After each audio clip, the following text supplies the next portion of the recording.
Okay. Thank you. And there's reasons to do that just make it easier to model those components in a more appropriate manner. Yeah, well, I can understand her modeling. Okay, thank you. Okay. Should we move on from here? That's the last one. Continue changing the, okay, great. Great, so I misspoke earlier. I said we did sections 5 and 6, but actually 6 is what we're trading with 7 today. So we'll come back to 6 tomorrow. So I think that concludes our recap. I think we should move on to the program of work, I believe, next, so that we can get talking about management procedures. So I'll just say going into this, you know, we spent quite a lot of time on management procedures at the last meeting, quite a lot of time coming up with our full list of what we wanted to have in there, and then narrowing that down to a chunk that could be modeled by the Secretariat, by the MSC team. And we're not looking to reinvent the wheel today. And in fact, the MSC team has put a lot of work, and Piera in particular, into programming up the short table of 10 or 11 management procedures that we picked out. And so those are programmed up and ready to go so that the MSC team can focus on the pieces of the model that still need work. So we're not looking to come up with an entirely new table today. What we're looking to do is we're looking to review what the components were that went into the table, and we're looking to review what is in the table, and we're looking to see if there are maybe a couple of refinements that we want to make to what is in the current table that wouldn't cause the MSC team to have to go back and reprogram every management procedure in the table, but they could maybe change one out, something like that, if there were refinements to make. So we're kind of reminding ourselves what we did at the last meeting and why, and I am sure that we used our logical brains and our best selves to come up with that list.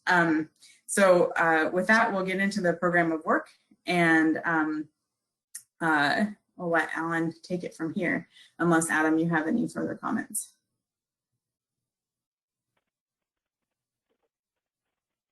Great. All right. I mean, we still have Alan. Oh, there he is. We still have Alan. Now we have Alan's face, so that's great. And I'm going to turn off my video for a while. Okay, all right, thanks. Thanks, everybody. This meeting has been very helpful for the MSC team thus far, and I'm looking forward to today. So this presentation is a review of the program of work, and with the plan to revisit the management procedures at the end. So I need to...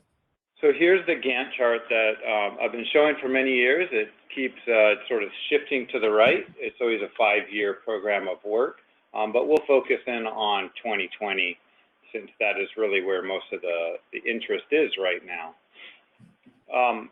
So there are 8 tasks that I've been listing in the program of work, starting with goals and objectives and performance metrics, going down to the management procedures, which we'll work on today, the framework we talked about yesterday and the operating models and running those simulations, which is actually being done, and then outreach tools and the external peer review. And I'll talk about each of these tasks, and we'll get into detail on the management procedures at the end of this.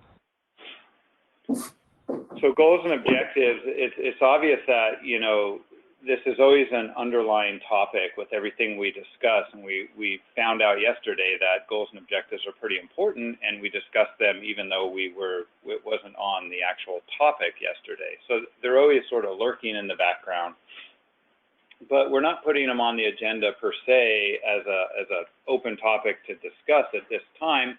As a reminder, though, the intersessional meeting with the Commission in February, I believe it was, did discuss or had that mention in their intersessional decision of they approved the objectives conditional on any results and insights that come, you know, with the MSC results, and that's really encompassing the iteration. The iterative process of the MSE is that we'll always be keeping those objectives in mind and find out if we have an objective that we want to update or we want to add an objective. And so that's always on the table to do those types of things. But for now, we do have a really nice working set of objectives.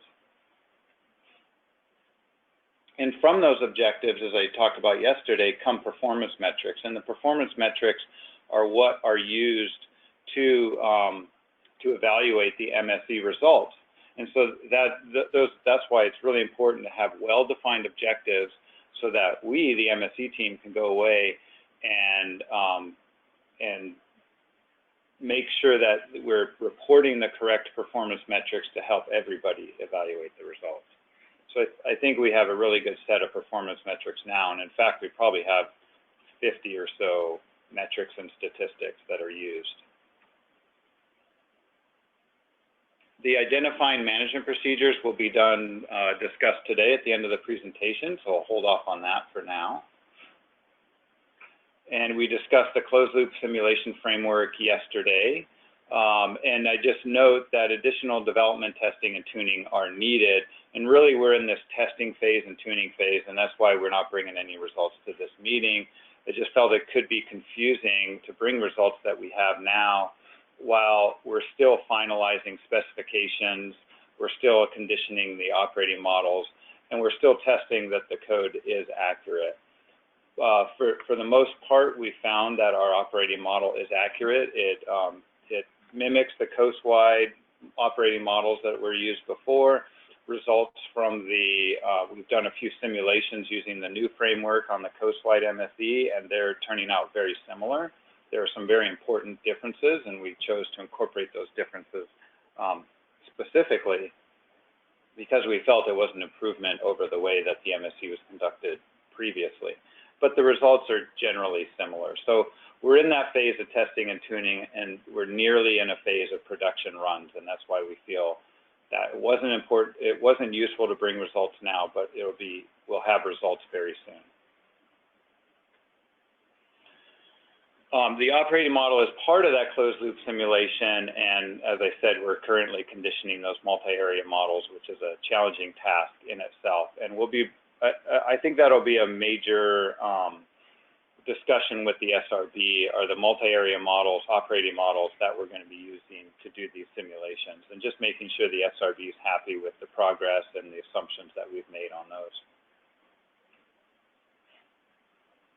And then comes the fun part where we keep our offices nice and toasty warm with all the computers running. I prefer to do this in the winter time, but I guess we'll be doing that in the summer this year. Maybe it'll be a cold summer, and I'll be able to warm my house with my computer.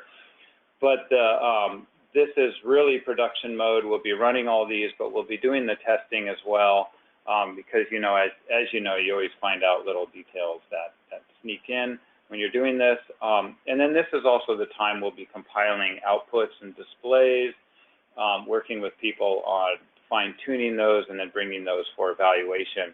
And we'll have the option to also, not only at the next meeting, but we have the option to discuss and modify management procedures, but I think it's important to have that meeting reflect what would be useful for people to see and formats they'd like to see it in and what metrics they'd like to see to help with the final evaluations in October. The outreach tools, we haven't done a whole lot of work on that yet, but I still think this is important to keep in our program of work, especially the long-term program of work, because I think what we're going to find as we get more into this phase of we have a tool developed and we can use this tool to do somewhat quick analyses, in the future of different hypotheses and different management procedures we want to test. that we'll want to have ways to outreach beyond the MSAB and to also to assist MSAB members in their outreach with their constituents. And so we want to assist in the development of those tools, but unfortunately, as you know, we have priorities right now to get results out, and so there has not been a lot of work on the outreach. But keep that in mind as an MSAB member. If you have suggestions, ideas on what you could use and what would be helpful for the Secretariat to assist with in developing, please let us know and we can begin working on those. And then finally, the external peer review. Originally, it was the idea to have a peer reviewer come in April and work with us on the process. Due to a lot of different circumstances, we have not found a peer reviewer at this time, but there is an announcement on the IPHC website, and I have notified many people about that announcement, and it is being distributed throughout the world at this point for a reviewer. I think it's a little bit fortunate that we did not bring in a reviewer in April, because the MSD team was just actually buried in all its testing and work on getting the operating model and the whole framework put together, that a reviewer would have even further distracted us from that at that time and probably wouldn't have been as fruitful as we had hoped. So now we're hoping to bring in a reviewer in the next month or two to have an initial look, and then a quick follow-up once results are out with that reviewer to finalize their review before the MSAB and before the annual meeting 097. So if you look at the opportunities portion of the IPHC website, just iphc.int, and go to opportunities on, or actually go to commission, and then opportunities on the left, you'll find under consultants that this announcement is out there right now. And we're looking forward to getting a reviewer picked soon. So that's the overall picture of all these tasks that have been on our 5-year program of work for many years, at least since I started when I put this together. But let's take a focus now on 2020 and what we really would like to do this year. What I've put together is the agreed program of work here that appeared in our last report, and actually I presented at the annual meeting. And that's basically this May meeting, MSAB015, reviewing a lot of these concepts, basically the framework and preliminary results, which are not available at this time, but identifying management procedures. So the real outcome of this meeting is here, identifying management procedures for distribution and scale. The June SRB meeting will review the simulation framework and the multi-area model, and we'll have preliminary results for them at that point in time. But really what we're looking for at that SRB meeting is for them to have a review of the framework and the multi-area model and the conditioning that we've done. That's their technical expertise, and I think that's where they'll best have, the best advice will come from that. And then in September, we'll focus on the penultimate results with the SRB, penultimate meaning almost final, and we'll bring those final results to the MSAB meeting and MSAB016, where the MSAB will be able to evaluate those and provide recommendations to the Commission on the management procedures for scale and distribution. And that finally ends with the annual meeting and presentation of the first complete MSE product to the Commission with recommendations on scale and distribution management procedures. So you'll notice we have had some discussion about potentially a summer meeting, and that's not on this program of work, but I think we can discuss that either during today's topic, or we'll follow up tomorrow at the very end, just a review of the meetings in 2020 so that everybody's aware of those dates and times.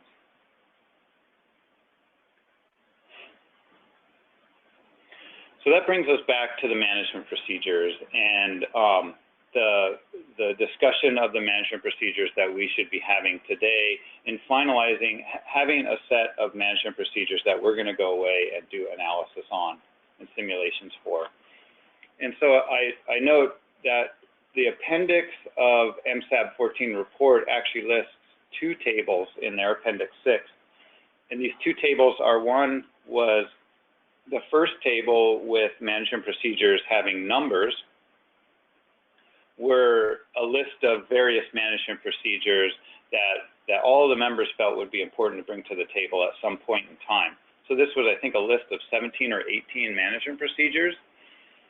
And what we did is we devised table 2, which was a slightly reduced list from this larger list of management procedures.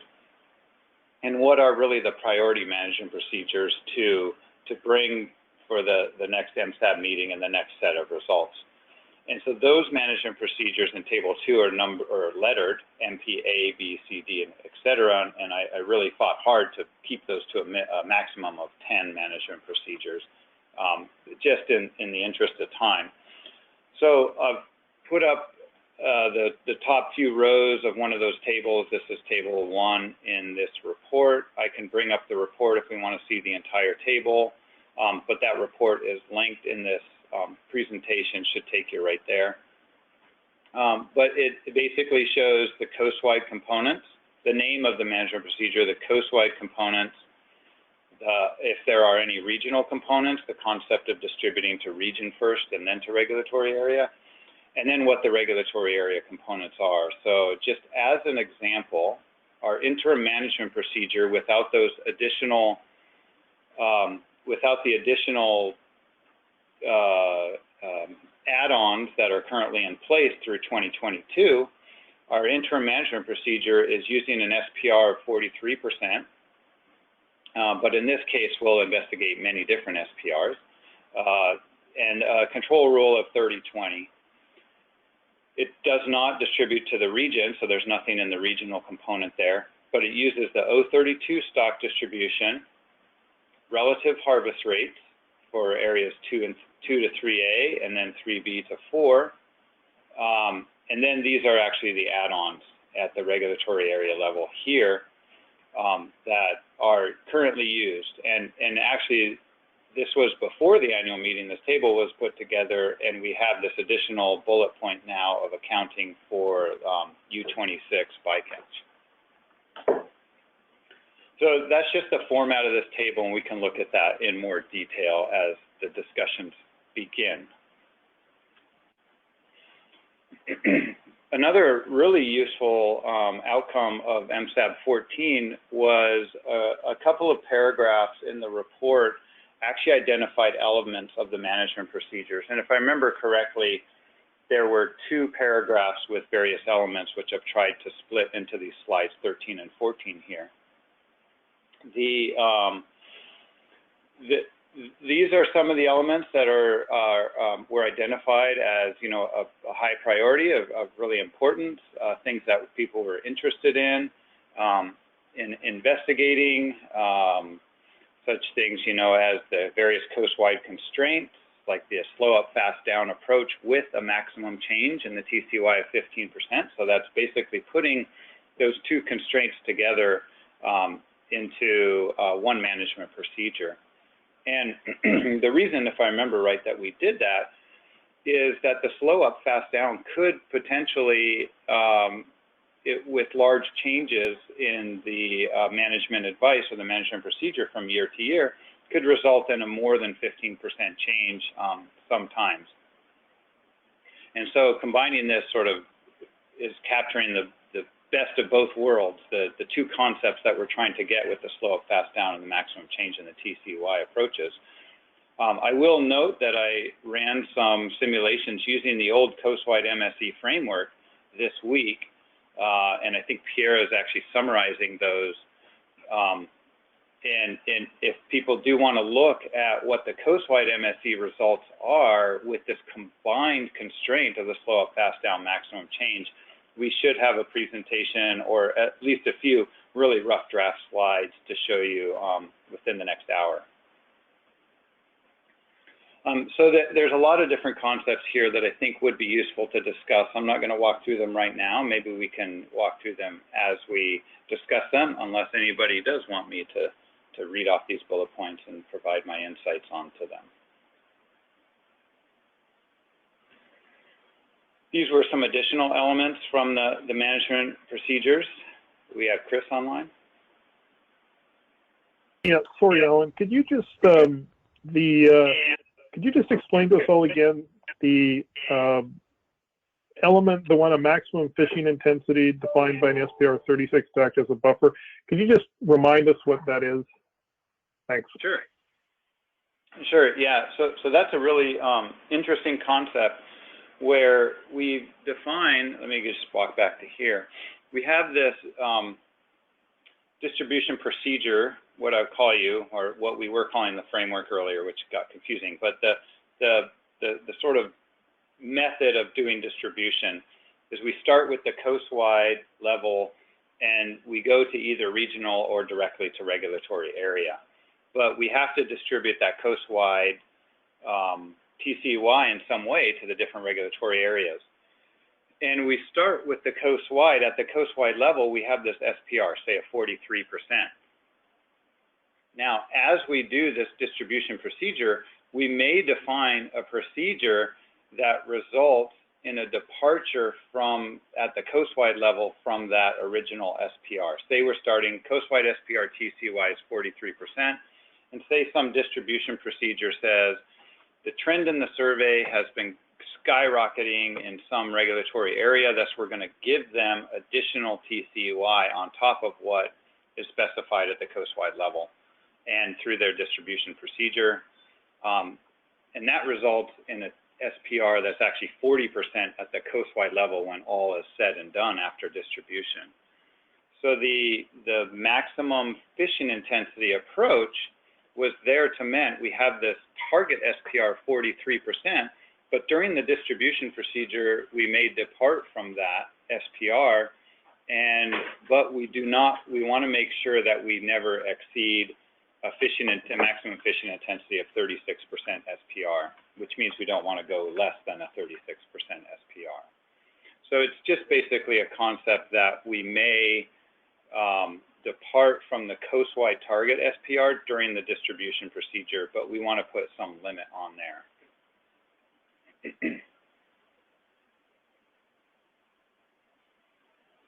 And then I note that just in case it is confusing, there's the concept of a coast-wide constraint up here, and then the concept of the constraints applied at the regulatory area level.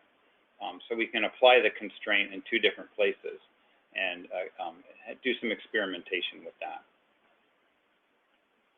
And I guess, Chris, that applying that constraint at the regulatory area level could result in, actually the constraint at both levels will result in a departure from the target SPR, which is why it may be useful to have this, this maximum fishing intensity defined here or at some point in the management procedure. Alan, sorry. When we talk about realized harvest rates, we're not talking about the SPR that we think we arrive at post-distribution. We're talking about realized harvest rates, talking about like a retrospective review of harvest rates, correct?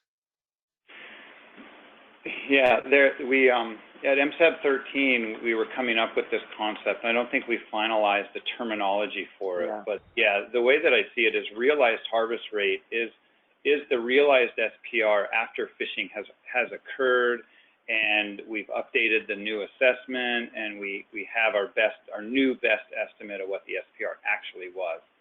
And so as an example, with what Ian has been presenting to the commission for the last few years, we've seen examples of, okay, the commission set mortality limits that they believed, or at that time was believed to be a 46% SPR.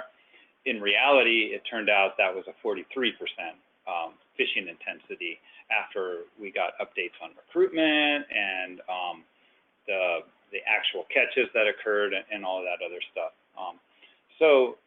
You're right, there's the realized SPR, and that's slightly different than what I was just trying to explain. What I was trying to explain is we have a target SPR 43%, and it's just, I'm blanking on the term that we were adopted using. SPR? Yeah, adopted. Well, there's the adopted, yeah, adopted SPR. That could have been the term.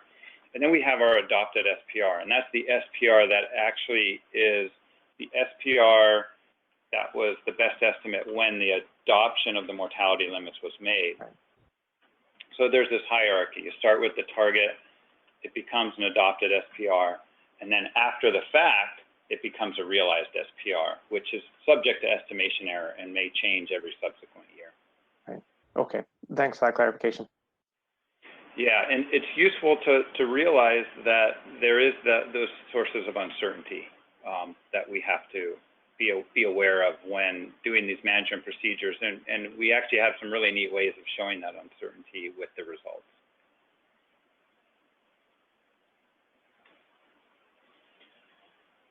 So a few more elements of management procedures that were of interest, and that was maintaining the slope fast down and the maximum change of 15%. I think if you would like to see the results that Pierre is working on today, putting together for the coast-wide MSE with the combined constraint, you probably be interested in having that sort of contrast between management procedures to see the effect of these different elements. So that's a good concept to remember, and the MSAB, many members of the MSAB have been noting that this meeting already, that part of the discussion today that may be useful is making sure that we do identify management procedures that have elements that make it provide contrast between the different management procedures we'll be testing and evaluating, and that we have meaningful comparisons between those management procedures, that we're not just doing this shotgun approach, but we're saying we really want to see the effect of a constraint, and that constraint, we want to see the difference between a slow up, fast down, and a maximum, and a combination of the three. So we'd want to actually have those three in there to actually look at and see the difference between them. So sort of keeping that in mind might help with the discussion today. So for MSAB 16, I think we can have a discussion of, are these elements still relevant? This list of elements that I showed on the previous two slides, are people still interested in those, or have thoughts changed since the annual meeting, for example, and the time that's passed? Do we need to add any new elements to that or remove any? And then make sure we have a prioritized list of management procedures for MSAB 16. And what I'm hoping for in a prioritized list is not just having 10 management procedures that are of interest, but maybe even identifying within those 10 what really are the priority ones of those 10. So do you have 3 that are just must-haves, another 3 that are we really have to have, and then another 3 or 4 that are please do your best to get these to us? And the reason that I'm asking for that is this does take time. It takes testing. Sometimes we'll run things or realize, you know what, we have an improved method to do this. We need to rerun things. And we might actually have to do longer simulations for the priority ones and then shorter simulations and maybe reduce simulations for less priority ones, just to give us an idea of where they're sitting, but it's not a full set. So it just helps us in sort of designing our simulation experiment and optimizing the time that we have and making sure we get really good simulation results for priority and useful results for other management procedures. That's the end of this presentation, because I really wanted time for discussion of those management procedures today. I think that's really useful. And here's just a few notes on the program of work, noting this paper, noting that the delivery date of January 2021, 97th annual meeting for the first complete MSE results. That's our end goal here. and recommending addition or deletions to the program of work, anything on there in the timeline, priorities, and deliverables, adding in a meeting if we need to, and then recommending the management procedures to bring to that next meeting, whatever that is, if that's MSAB016 or an intersessional perhaps during the summer. And with that, I'll turn it back to the co-chairs.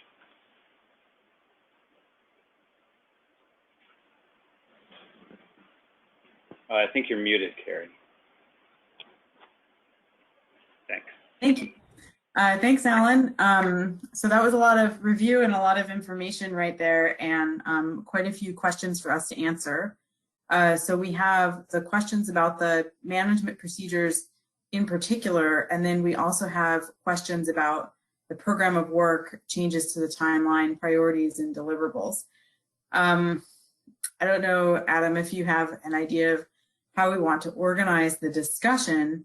I think I would lean towards addressing those management procedure questions first, and then see what comes out of that in terms of what makes sense in terms of additions and deletions to program of work, changes in timeline, and priorities. What do you think? Yeah, I agree. I think if we talk about, I think it was three slides previous, Alan. There's three bullet points. If we can identify those, yeah, there we go. If we can identify those items, that will, I think, define the need of another meeting, an intersessional meeting, when that would occur, and so on. I know Dan Falvey also had a few specific questions around how we reconsider the MPs on our wish list. So I think that would fit in well here. Yeah, so I think this would be a good opportunity to go around the room. Yes, yeah. Ask each individual person what their thoughts are on this. Would that be a good way to proceed? Yes. Do we want to? I see that Chris and Dan have comments right now. Do we want to just start with Chris and Dan and go from there? Would that make sense? Or do we want to hear from Dan about what special concerns were, or just start with someone who has a name starting with A? Let's go around the room, but we can go reverse order this time. We can start with Tom. Great.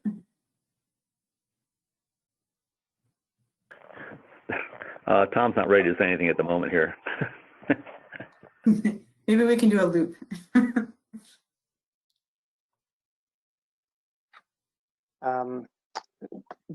Steve. Steve Barakoff. Yeah.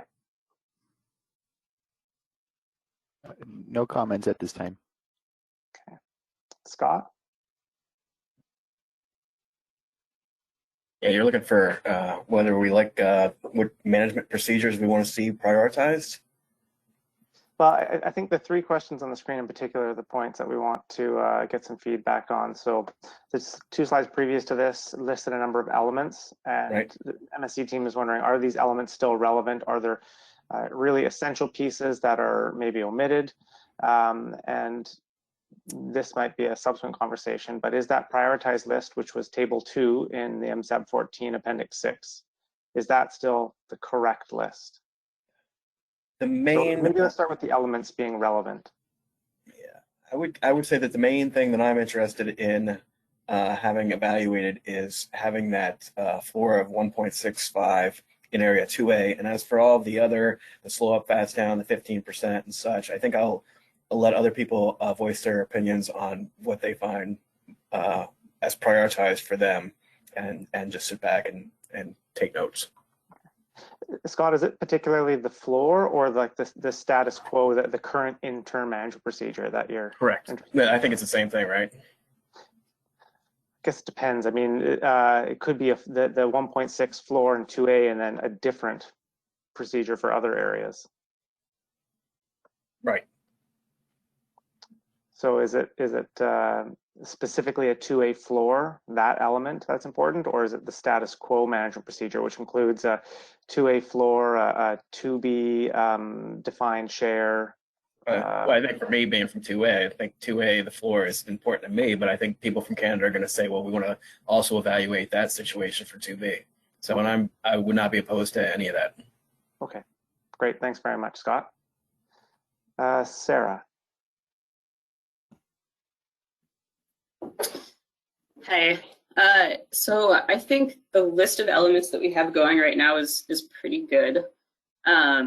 I don't know that I have any recommendations to changes for that right now. The one thing that to me would be really important to see as far as a management procedure is concerned is something that is a little bit more just based on the sort of the best science that we have right now. So something that does go to biological regions first.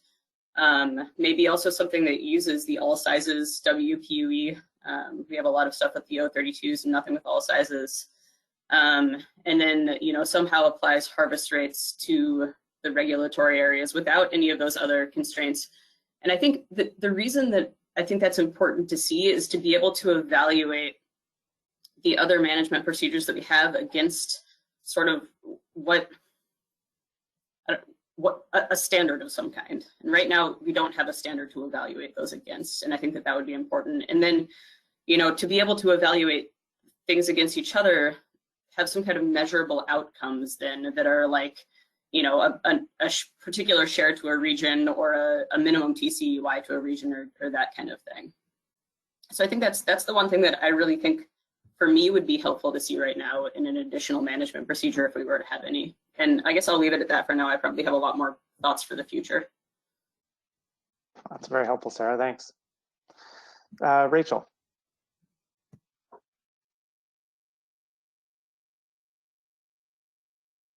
Rachel says Sarah's covered her comments, so that's helpful. If there's anything else that comes up, then feel free to speak up, Rachel. Pierre.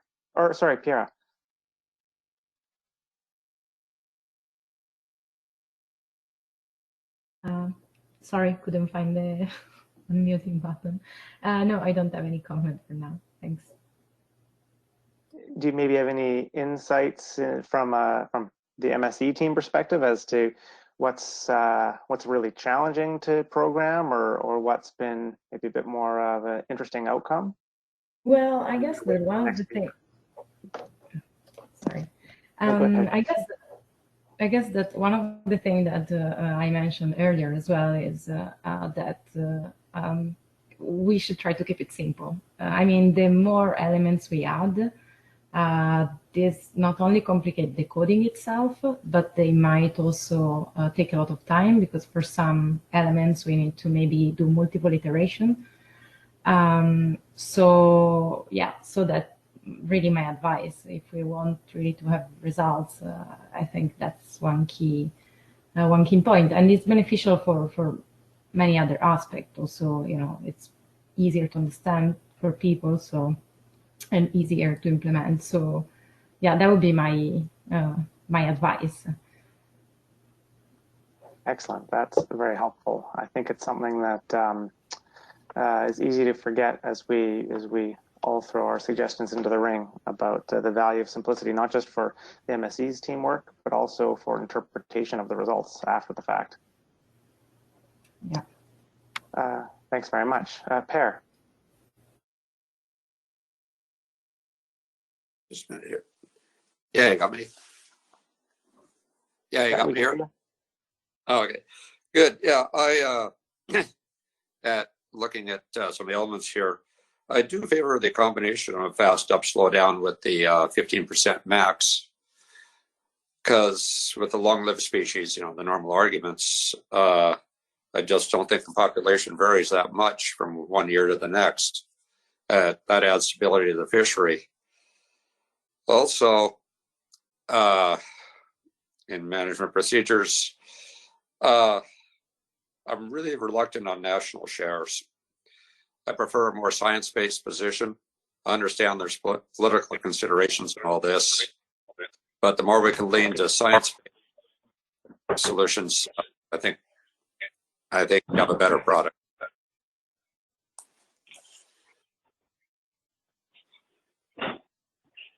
Okay, thanks very much, Per. For the combined constraints piece, is it specifically the combination of those two pieces that you think is important, or could it also be achieved by just making a single constraint more constraining? Like instead of max change 15%, max change 5%? Well, I think 15 is probably a more realistic number in a lot of ways, because it is possible that you can, I mean, the scientists will have to tell us whether 15% change from 1 year to near 1 year next is realistic. You know, that can happen. 5% seems a little low. You know, we're picking a number, you know, in reality, and I think 15 was a reasonable number to pick. And if you couple that with fast up, slow down, you add stability to the fishery. Right. Or well, slow it fast down. Yeah, that sounds good. Okay, thanks for that input. Peggy. Thank you. I really like what Sarah said, and I was hoping that there could be some way for us to look at a standard that wouldn't require a lot of simulation. So I'm going to think some more about that. I also agree with Per that national shares is, I think, probably at the bottom of the list of what we want. We do want something that we can base in society, science. I don't know where that came from.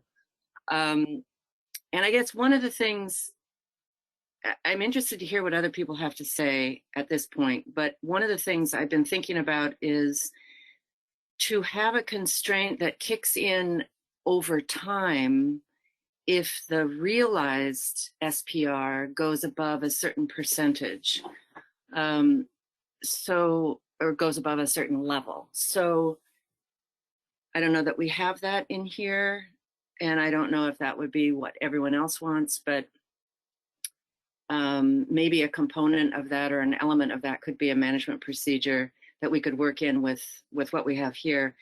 I'm looking at table 2, and 2 things come to mind. I really am glad that we've cut it down to 10 and hope we can keep it at that or less. And I want to thank Alan for going ahead with increasing the fisheries that he's going to study from 26, was it yesterday, or 24 to 33 now.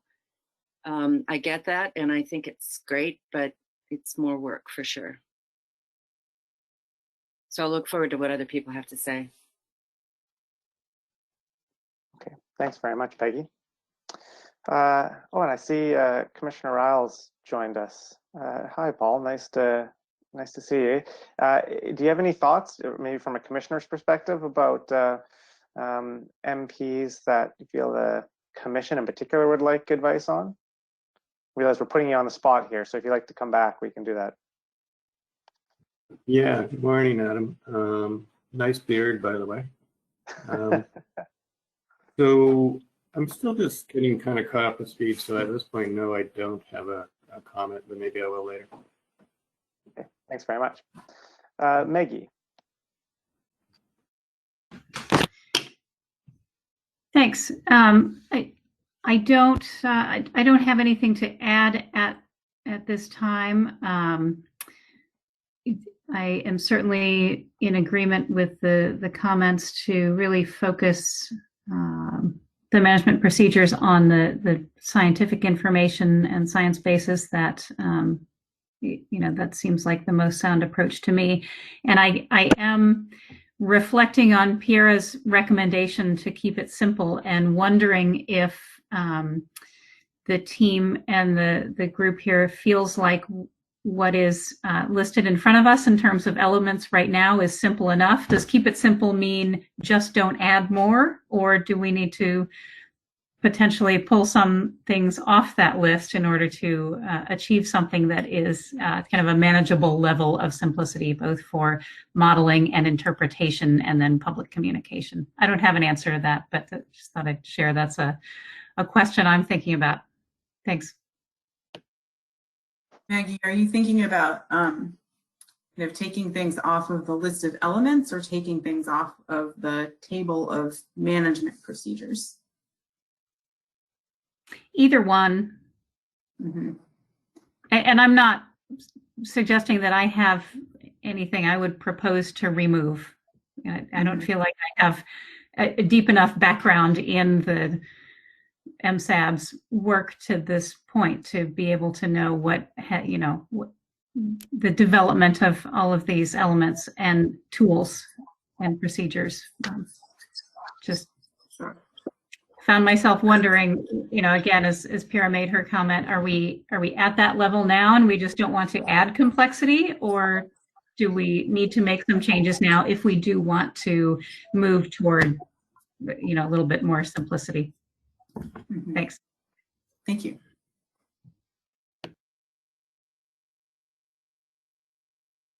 Thanks, Maggie. Joe Peterson. Hey all. So I'd like to echo what Scott said about having floors for specific catch areas. And then also one thing I haven't heard any discussion on yet is multi-year catch policies for halibut. I've done a lot of thinking about this. Sorry, I got a toddler right here.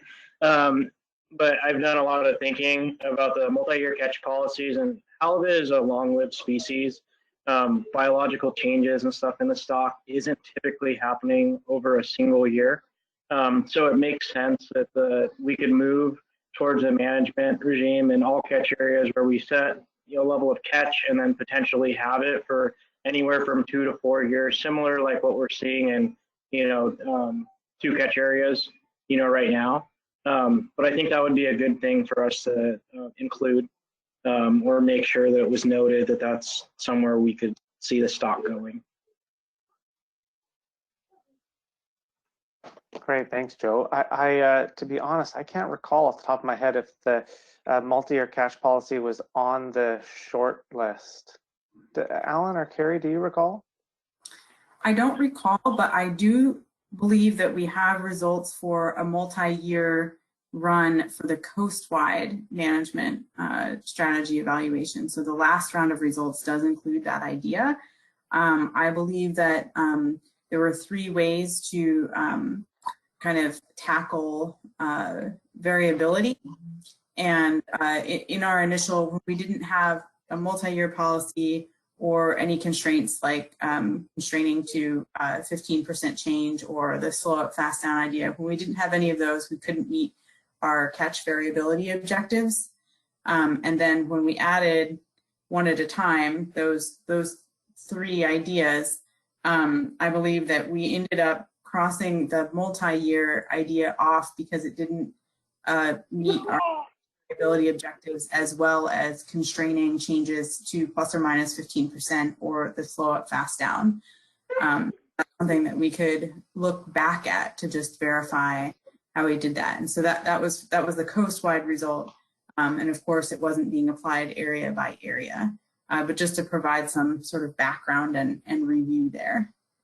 It'd be interesting to see if it was applied just to some areas, how that may perform.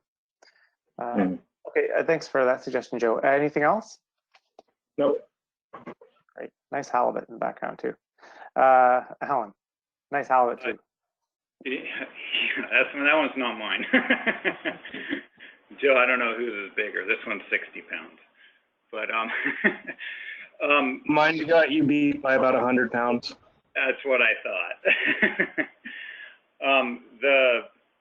The multi-year stuff, there is a paragraph in the MSAB015 report that reads, the MSAB noted changing the TCY every 3rd year met the primary objectives. However, this constraint has different properties in that there is no change in the TCY for a 3-year period, followed by the possibility of a large change, which leads to worse performance for probability that the annual change in any 3 years exceeds 15%.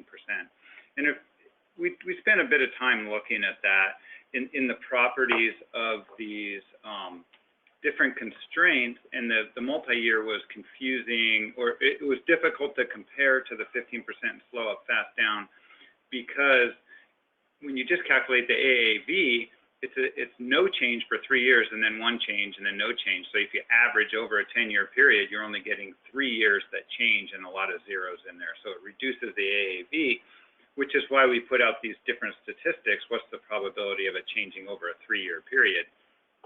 And that became evident that yeah, it doesn't change for 3 years, but it has the potential to have a very large change after that 3-year period, sort of to catch up with anything that might have happened, or an estimation error, et cetera. However, so I think what has happened is that has been sort of pushed to the back burner by the MSAB for now, not put as a priority. However, at the Secretariat, this multi-annual setting of catch limits is a priority, partly because there's many other bodies and other sources that are showing this as an interest. And I bring the attention to the performance review from last year. It was actually a large part of that performance review to be investigating the multi-annual setting of catch limits. And so the Secretariat's very interested in this concept. And there's a lot of other reasons than just meeting the objectives defined by the MSAB that we may want to consider the multi-annual approach. And those things might just be the process, streamlining processes at the commission or something like that. There's many reasons to do that. So we'll probably be throwing in a few evaluations or a few tests, simulations with a multi-annual approach, just for comparison throughout all of this. Okay, thanks for that, Alan. Jim Lane. Yeah, thanks. I'd just like to say, I don't know where this concept that a national share has some basis in science. They don't just pull out of the air. There's actual calculations of what has been, sustainable in the past, and distributions, and in a stock that is constantly moving, and in a net migration of west to east. I just see this. So, well, it's not science-based. It's just misinformation. So I had to put that out. I do think that one of the elements, and I guess it's just a question, is on the constraints just to the regulatory area. I thought we talked about also constraints to the coastwide, and then whether or not you would have to put that to a regulatory area.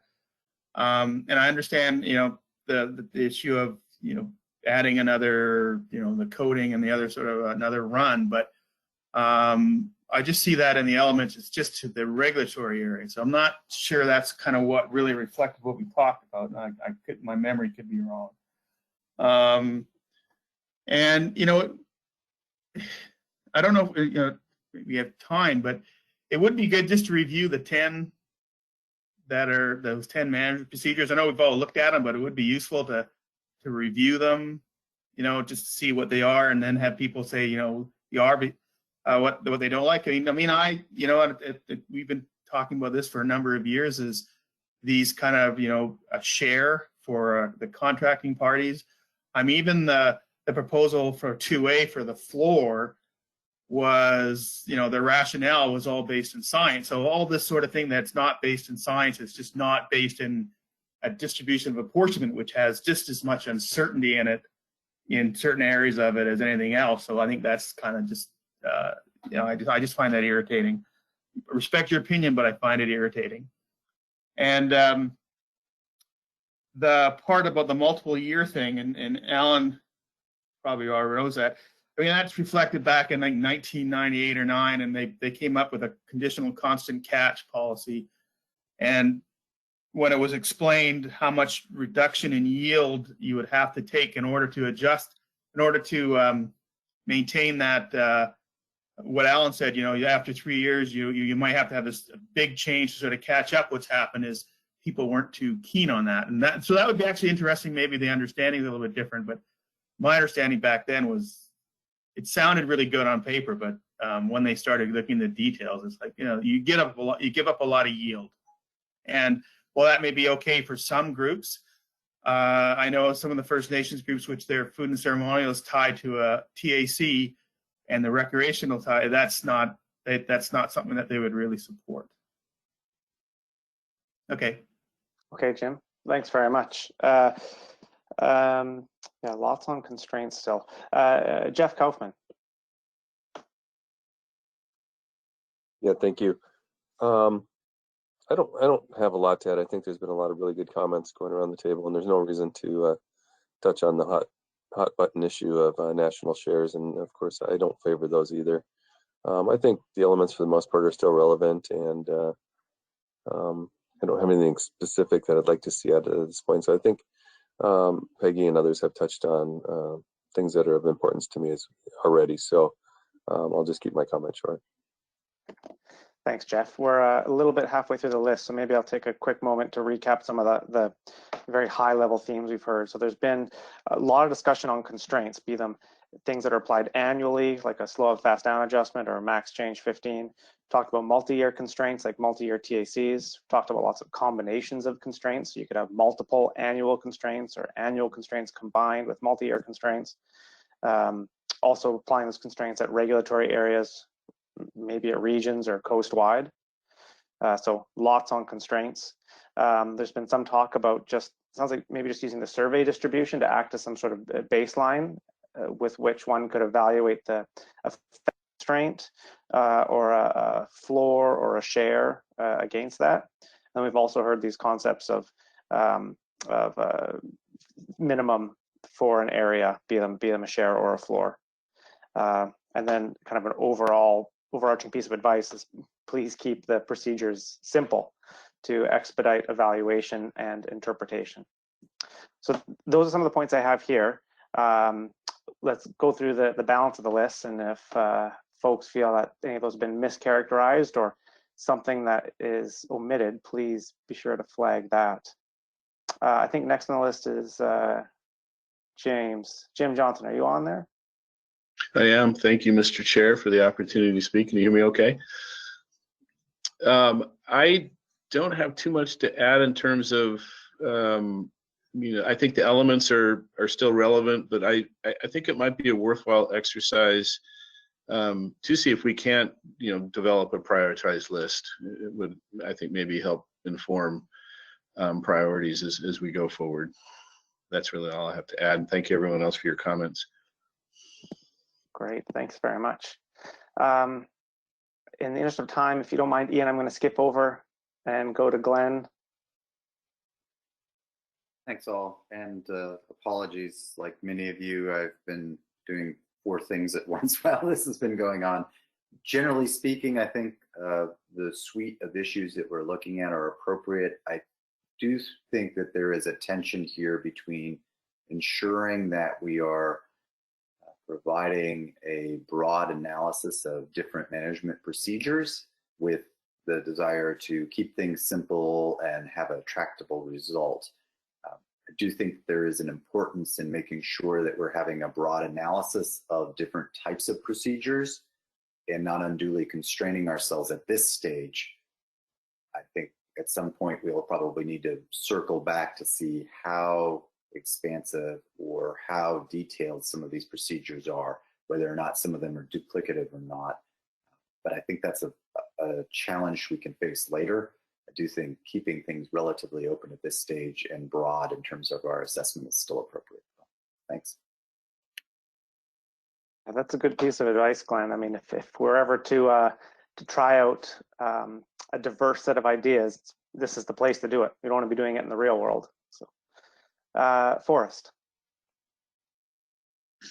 I don't have much to add. I don't think I have the concern I have with multi-annual or only setting TCY every 2 or 3 years is when we get down close to the ramp, and maybe there's a trigger that makes you look at it every year if you're pretty close to it like we are now. But it would just seem relevant to kind of know what the stock's doing. Well, I guess the FIS would still happen every year, but anyway, that's the only thing that I picked up on that I didn't know if that would actually work. But Alan's smarter than me, and if he wants to see it, then, or the secretariat wants to see it, I'm sure it's valuable. Other than that, I don't really have any comments. Thank you, Forrest. Dan.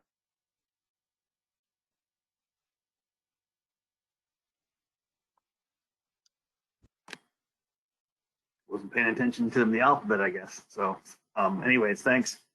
I think I align myself with a lot of the other comments that have been said, that it'd be nice to get a simple abundance-based baseline and just clearly identify that one. I think where I would differ from Sarah a little bit is it'd be nice to look at 032 going straight to area and get, a very clean, simple management procedure that has the required elements that look at that. The one thing that I saw on table 1 that didn't get carried over to table 2 that I would probably add into that type of a management procedure is the idea of using a rolling average or a weighted average of 3 to 5 years of the survey. I know that was in several of the ideas in table 1, but I didn't see that brought over. And I think that'll kind of provide the stability and how fast those quotas change from year to year that we were looking for at the area level, in addition to a coastwide constraint. So that's the one that's on my list, trying to get in somewhere at this meeting. In terms of developing a prioritized list of MPs, I think that's a great idea. We can tier them, like Alan suggested, where we have 2 or 3 that are priority, and as Glenn suggested, we have 2 or 3 that explore different ideas. Maybe not to the level of detail we do for the priority runs, but I think that's a good exercise, and we'll probably use table 2 to start and just make sure which ones are there. But my question before we do that goes to Alan, and that is, if we do develop a priority list of MPs, they all have various elements, and we get the initial results back at an August meeting, how much ability do you have to make adjustments to those and bring back a new set of results in October? And I guess one example I'm thinking of is if we do have a list that does not have a management procedure that does not have a coastwide constraint on it. For example, the current one for national shares doesn't. That one is going to rank lower amongst all the management procedures because it's going to have higher variability. So if there's not an ability at a later date to add in a coastwide constraint to some of those, then it'll fall out by not meeting our objective on variability, and that whole concept will go off the table. So I guess so I just want to explore a little bit about, as we're putting together this priority list, how certain do we need to be that the management procedures on that priority list have all the different elements we feel are necessary, or will there be an ability after the August meeting to adjust some of the elements on those priority management procedures based on the results in August and get a final run in October?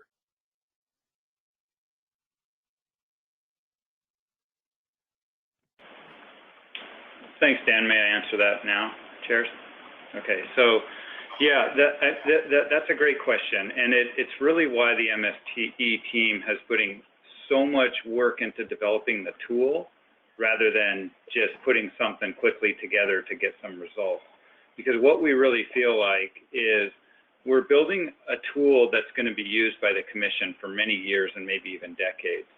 And once that tool is done, which it's nearly done, we're just in that final stage of putting the paint on the body basically, is that we can now do really rapid assessment and evaluations and simulations for somewhat quick turnaround given that there's simulation time.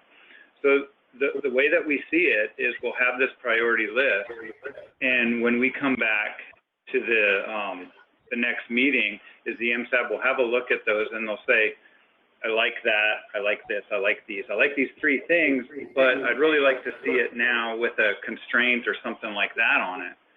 And what we will do is we'll go away and be able to turn that around very quickly. So I see it as what you're saying. Second is hopefully that there is that interaction, and we can then take what the MSAB tells us to do, what they want to see next, and quickly turn that around for, within a month. That's great. I really appreciate that. I guess my last thought is if you do have preliminary results on how the combined slow up, fast down, and 15% would look coastwide, I would like to see those. I think that'll help inform our discussion of constraints as we go into the priority list. Yeah, and we can, I was thinking after the break might be a good time to show those if the chairs agree. Pierre and I will just consult real quick and make sure that our thoughts are similar, and then we can just present those. There'll be 1 or 2 slides, a table and a plot probably. Yeah, sounds good, thanks. As a quick aside, every time you turn your camera on, Dan, I'm so jealous of your setting. Chuck. Yes, thanks. Don't look at my setting. I question why we would need both coastwide and regulatory area constraints. It may be proven wrong. I think if we went coastwide restraints, it should satisfy. And I guess I really don't know how we can compare the various management procedures if we're not comparing them the same with the constraints and all comparing with the same restraints, and then moving forward from there, either no restraints or all restraints, just to know how they compare against each other in raw form or with the constraints. I also prefer to see bypassing regions for distribution and go straight to regulatory areas. And sorry to say, a national share would be one of the top ones on our list to actually have run. But also in doing so, as Dan had pointed out, it likely would end up on lower ranking if there's not a constraint applied to it when there's constraints applied to others. Hence, balancing all these procedures that we're going to go run with in a similar manner. And I think that's, and in my case, the national share one would be MP7 that does have a constraint with the max 15%, at least to be consistent with some of the others in the list. But that we haven't really talked about that in the Canadian group of us here yet. That's it for me. Okay, thanks, Chuck. Chris.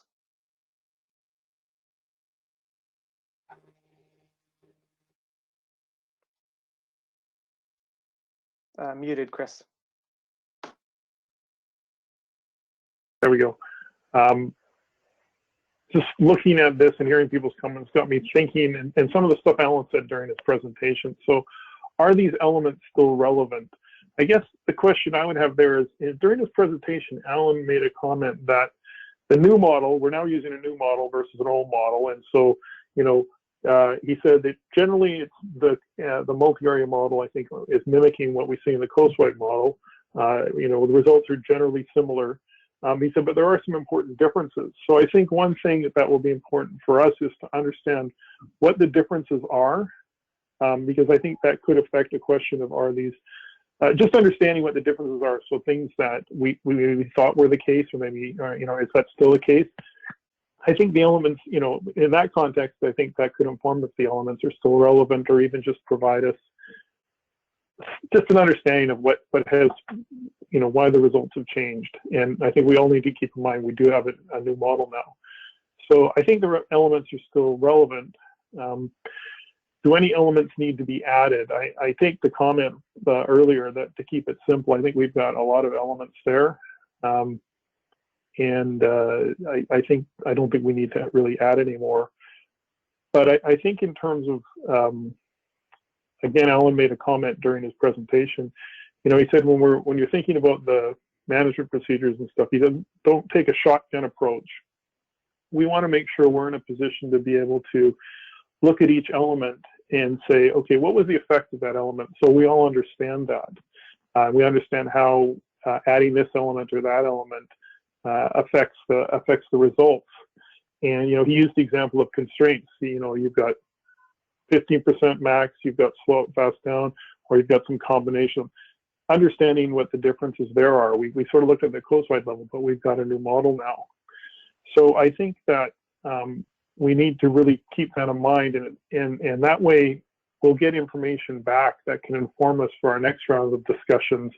So we know it's if we do want to look at this management procedure, a management procedure, what's going to happen if you add constraint onto it or not? We'll at least have an idea what the effects of the constraints are. The other comment I'd make, so on that, I think we need to, you know, we've also heard at the same time, since really, you know, don't restrain it right now, we need to keep it fairly broad. I appreciate that as well. You know, COVID-19 has just sort of disrupted our process a little bit. And so we're on a kind of a different timeline in a way in terms of we're able to see and when. So just looking at it, we had, and I think what we have to understand going forward, and Dan touched on this, and Alan provided some insights and some answers, so thank you. But 17 management procedures were identified at the last meeting. We prioritized 10. And then we heard Alan say earlier that when we're doing this, even within the 10, prioritize what the most important ones are there. So I think we need to understand what is going to be delivered, what can be delivered at an August meeting. So, because that's going to inform sort of what we put forward. And we don't want to start putting forward something that can't be delivered, or elements of it will be missing, not elements, some won't be done. So I think we need to understand that a little bit better. And I appreciate the work that the MSC team has gone into, where they're sort of developing this tool, as Alan pointed out, where they're going to be able to turn things around relatively quickly. It's going to be very helpful. But so just to summarize, I think that we need to make sure we're not taking a shotgun approach, as Alan said. We're looking at it so we can look at what are the effects of different elements, so we can understand that. So in our next round, when we're meeting again, that we know what we know what those are, and we can say, okay, look, now we want to look at this management procedure with these elements, or a management procedure comprised of these elements. And that way, it's not so much about whether you like one or not. It's more just, look, these are the different procedures that different people on the MSAB have agreed to look at, and here's and we understand what the constraints are going to be on them, or not constraints, but the elements that are going to make up for it. So I just think that's going to be an important part for here when we're developing this list of prioritized management procedures. Thank you. Great. Okay, thanks very much, Chris. Anne-Marie. Hey, good morning. I appreciate the reverse alphabetical order. Gives me time to think. My thoughts in order a little bit more. I think I'm probably going to reiterate a few things, but I have 3 points. One is Sarah's point about having a baseline, I think is really important, so that we can compare everything against one thing. From my experience, it doesn't really matter which MP you choose, just as long as you have one that you always compare against. Something that I've used in the past is like status quo, but given that our status quo seems to be changing a bit, might not be the best one to use for halibut. The second one is a suggestion for a point that Chris raised in terms of we've got a new model this time, or right now, in terms of going from the coastwide model to the area model. And so having a direct comparison in terms of one MP, at least one MP that echoes what the old model did, would be helpful, particularly since the group made some decisions or recommendations about, the SPR that we were wanting to implement, and the individual constraints didn't get us there, but combined might. That we want to see that those conclusions that we came to using the old model still holds true with the one that we're working with now. And then the last point is that I sort of need to know what our meeting schedule or timeline is in order to make any comments about our prioritizing our management procedures, just because if there's fewer chances to actually review and revise, that sort of increases the pressure to get the exact correct management procedures. So I think that's reflecting what both Chris and Dan were mentioning. Yes, good points, Anne-Marie. I think that last piece in particular about understanding how many other shots you might have at refining an MP is an important part. And that is largely driven by what the future meeting schedule is, whether it's an intersessional meeting or not. Okay, Angus. Yeah, I guess I'm fortunate to go last. I think everyone pretty much covered anything I would have brought up, but the only other thing I would add is I'd have a hard time getting away from national shares until monitoring and accounting removals was the same across all areas. So this is the catch estimation certainty piece as well? Yeah, that would be my opinion. But other than that, I think everyone else summed it up better than I could. Thanks very much, Angus. Angel.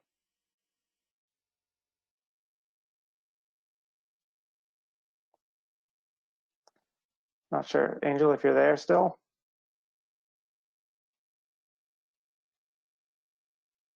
Okay, I'll, maybe if you're having trouble connecting with the audio, you can send a message in the chat. Otherwise, that takes us to the end of the list, unless, Tom, you had a clarifying point? Yeah, I would appreciate it, since, you know, I was in the middle of going through prioritizing things when you called. I mean, I wasn't ready to talk to you. You know, and looking at the elements, I guess I would like to, you know, I've got 4 or 5 that I think are critical to me, and one is, you know, the distribution of TCEY directly to the IPHC regulatory areas. Then the 36%, you know, fishing index would be, or fishing intensity would be second to me. And third is the element of fixed share concept to, you know, to distribute TCEY, whether that's used, you know, through, and that's going to be adjusted over time, whether it's used, you know, rolling averages or you know, or weighted shares, however. And then fourth would be the evaluation of the different relative harvest rates between the regulatory or biologic areas. And then 5 would be to slow down and fast up, or slow it fast down, excuse me. And I'm a little bit ambivalent on the 15%, and the reason is I keep going back to the first year when Dr. Martell was here, that for 25 of the 40 years he investigated that, we exceeded that 15%.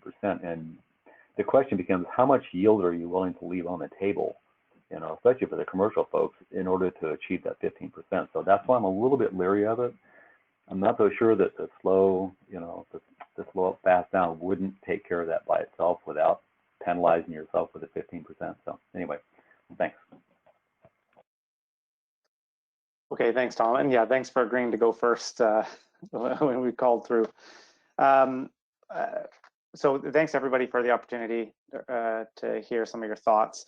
I know it's a long exercise, but I think it's just a reality of having the meeting in this type of platform, that we need to take our time to go through and give everybody a chance to offer their thoughts, because it is different from what we're used to in terms of getting together. So a few summary thoughts that I heard from folks was maybe before Adam, before we summarize, maybe you and I should go. Oh, sure. Yeah. Please go ahead. Would that work? Yeah. Okay. So I had one or two thoughts, and then I don't know if also maybe we want to summarize after we take a break, because we're about 15 minutes past our break time. So I would echo Glenn's thought, actually, that we want to, this is our opportunity to try out the most broad set of elements and management procedures that we can. And I understand that we're under some kind of harsh time constraints right now, and that this might not be possible in this round, but I think it might be important before this is put in front of the commissioners, whenever they make a decision on that, which I assume will still be the January 2021 meeting, to have something in the list that doesn't include the zero-sum game. And I know that's a little bit more complicated to set up within the model, but I don't want it to be forgotten about, because that idea comes up over and over again, and this is our opportunity to find out what that would actually look like. So that would be something like using the survey trend in each individual regulatory area in some sort of control rule to come up with a TCEY for that area. And it gets extra complicated, because then you might have to optimize what that control rule is. But I don't want that idea to be forgotten about. One other clarification, I think that these elements are still relevant.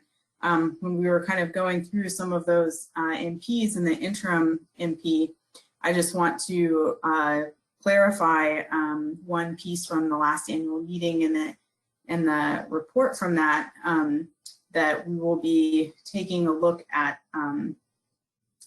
bycatch and any U26 accounting type issues, not in this round, but in a future round. So if and when we're including the interim management procedure in the MSE, we're not going to complicate things with U26 accounting at this time. So those are my comments at the moment. Thanks for catching that. Yeah, that we hadn't spoke. I think most of the points that I was going to raise have been covered, with the exception of the fact that I think it's we have to include an evaluation of the status quo of the interim agreement as a management procedure. That's something that we are going to be asked at conference board or by the commissioners, and we need to be able to provide some comment. The one caveat to that is the clarification Carey just added around how U26 mortality and any sort of mitigation is going to be evaluated, what the time frame is within our work. But I think that's the status quo. The interim agreement is an MP that we must evaluate. At least I'm expecting to be asked about it, and I want to have an answer. If not what the performance is, about what the time frame is for doing that.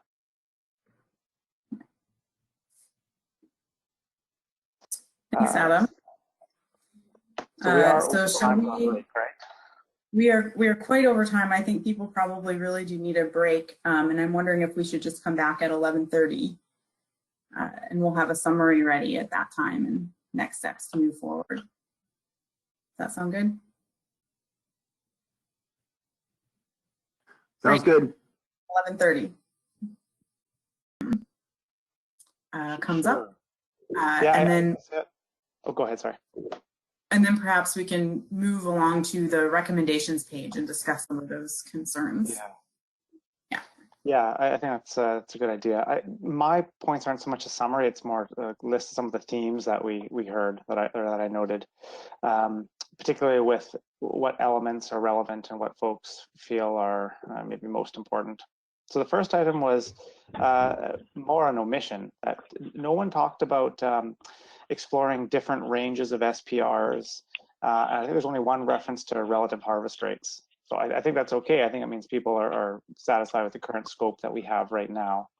But that was really the only thing that came to mind with respect to the coast-wide TCEY.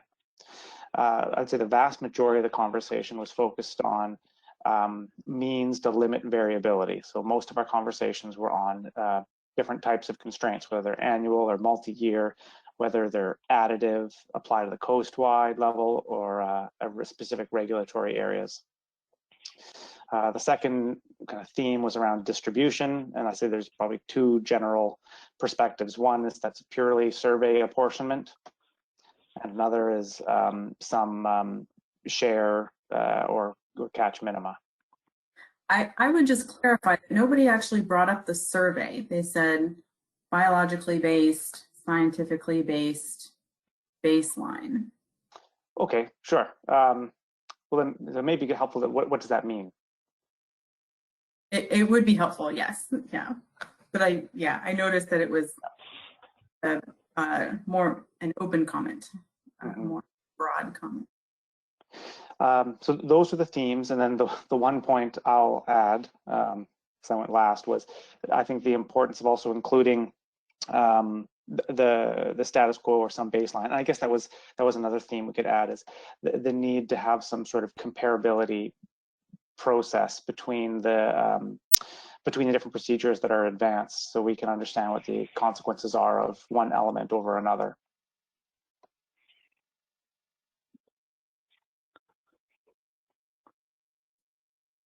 I'll just follow up. I heard a couple of themes from some folks in 2A. We heard about the 1.65 million pound floor. We had a discussion about multi-year catch policies and sort of reviewed where we'd gotten to on that with the coastwide analysis.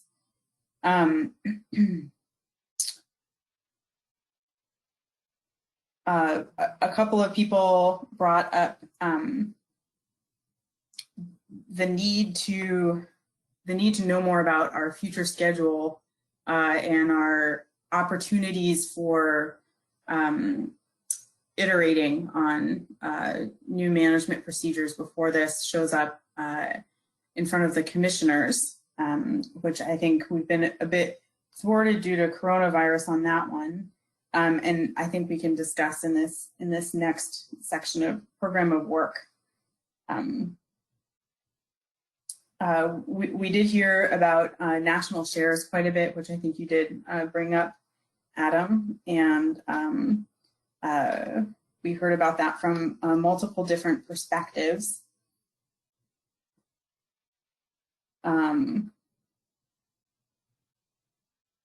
Yeah, so I think other than that, I think you captured the themes that I captured as well.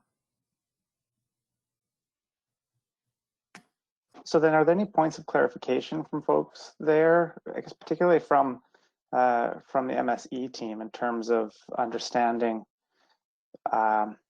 what folks have said? I think to answer the questions specifically on the screen is sounds like yes, the elements are still relevant, and we highlighted a few of the specifics.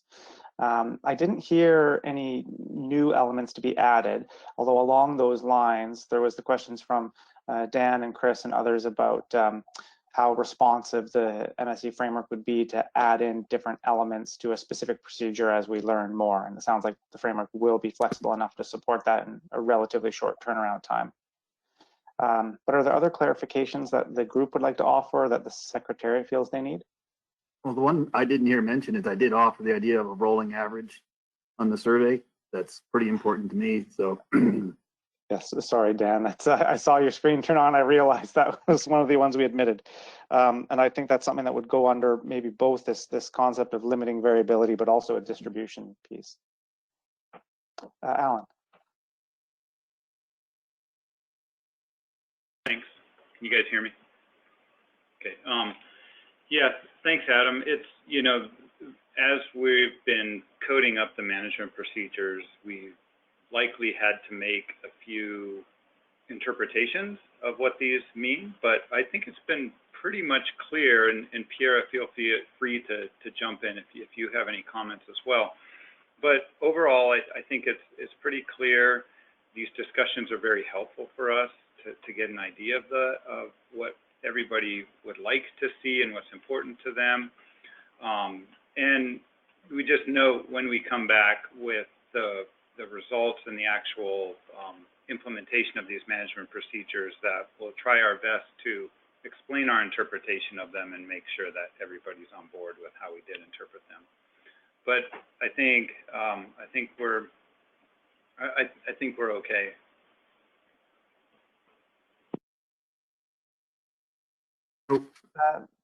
Oh, go ahead, Chris. Or was that Dan? Sorry. I had a question of where we're going next. I mean, so it's been helpful to get everybody's opinion and hear it summarized, but okay. So what now? Are we actually going to go through table 2 and prioritize some of those or add some in, or? I think that's the third bullet on the screen, and that ties into the recommendation slide. Yes, I agree with that. I think we're going to finish up hearing comments on this slide, and then we're going to move to the recommendation slide and into the list of MPs. Peggy. Thanks. And I may have missed something because I wasn't at the October meeting, but I'd like to ask if I've sent out an email to a couple of people asking if a ceiling has been considered. This was triggered in my head. I was trying to explain it, and I didn't do a very good job when I first was asked for my opinion. And it's sort of occurred to me that this is a ceiling that would be offered as opposed to a floor, and it also would underscore the resting on abundance-based management for these management procedures. And it also was triggered by Glenn's comment and Adam's comment about really now is the time to put in all of the options that we want to look at for simulations. So is there something in table 2 already that I'm just not seeing that constrains over some period of time the adopted catch limits? This doesn't have anything to do with distribution. This is more on the coastwide total that constrains the adopted catch limits over a 3-year period of time or some length of time, not annually, to an agreed to and an adopted SPR. Somehow, what I'm looking for is a flexible way to keep this abundance-based management, because what I think is happening is that the adopted catch limits are going above and above and above in incremental amounts with the final decisions. And so is there a management procedure that we could use or look at or test that would put some overall constraining over that? Thanks. I see Forrest has got a question. We'll go to there in a moment. I don't know about a specific catch ceiling, but we did talk about max FI, a max intensity. Alan can probably speak to this better than I can. Yeah, thanks, Peggy. We, well, in the past, before I came along, the conditional constant catch policy was in place, which is sort of a ceiling. You can think about that as a ceiling. And I might be confusing other MSCs I've done, but I think early on we did investigate some ceilings, and I do remember the MSAB having discussions about phrases like taking advantage of high mortality opportunities and things like that. So I'm not sure where the MSAB is interested in ceilings, but it's an easy thing to implement in any of this code if that's of interest. Thanks, Alan.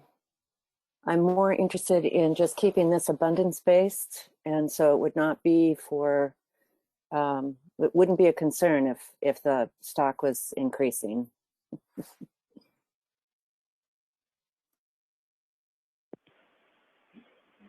Yeah, I mean, we can have that discussion if we wish. And as Adam mentioned, there's the idea of a maximum SPR in there. But in reality, if we have a management procedure that does not that maintains the zero, what people are calling a zero-sum game, which all that it means is you're being consistent with what you're doing at the coastwide level, and you're maintaining that consistency throughout the distribution step. If you're doing that, it should be abundance-based, and any variability and change should just be a reflection of the population and the uncertainty in your estimation of management quantities. So I think what I'm trying to resolve in my head is this recurring over higher catch limits than what the scientists recommend, and that's a real problem. That's not so it's not really within our wheelhouse. But as we're describing these management procedures, I'm thinking there should be a way that we can provide this for the commissioners. So if it is, then great. I think we should include it. I'm not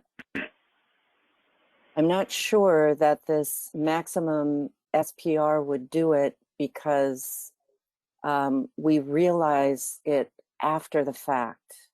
So there would have to be some time period set, and then at some point on that 3rd year or 5th year say, our average is this. We've already gone above our average. So we have an additional constraint on this last year of the series that we cannot go above whatever the average of the scientific advice has been.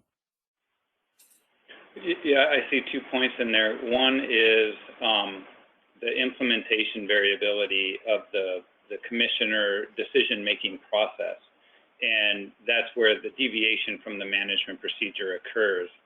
And as we discussed this morning, we want to really focus first on the behavior of these management procedures, and then bring in the concept of, okay, if we deviate from the management procedure, what happens then, and how are the performance metrics affected by that deviation from the management procedure. And so perhaps you're talking about putting in a, within a procedure, how much that decision-making process may actually deviate from the management procedure itself, or after, say, 3 years, if it's been consistently greater than the management procedure, that the management procedure has to be put in place without a decision-making process, or some extra step in there. I don't know. That's definitely an interesting idea. I think the first step in doing that is understanding how implementation variability has an effect. The second part that may be what you're referring to as well, or may be a reflection of what you're talking about, is the estimation uncertainty and potential biases and that correlation over time of that estimation uncertainty. And say the management procedure is saying, no, you can take 50 million pounds. And then the next year it says, oh, you should have given our update on advice. If we were to look back, the advice was actually 45, but we said you could take 50. But now we're saying you can take 40, and then the next year it goes, ooh, looking back retrospectively, it says now you should have taken 35. That's a bad retrospective problem, in other words. And stock assessments are just adding a year of data every time, so it takes them a while to deviate from those biases, et cetera. And we're simulating that in the model. And so perhaps if in the management procedure there's a look at the retrospective pattern of the estimation model, and if it has consistently provided an overestimate of the fishing mortality advice, or the management procedure has, perhaps then after a 3-year period it says, look, our retrospective is pretty bad, let's put a constraint on this somehow.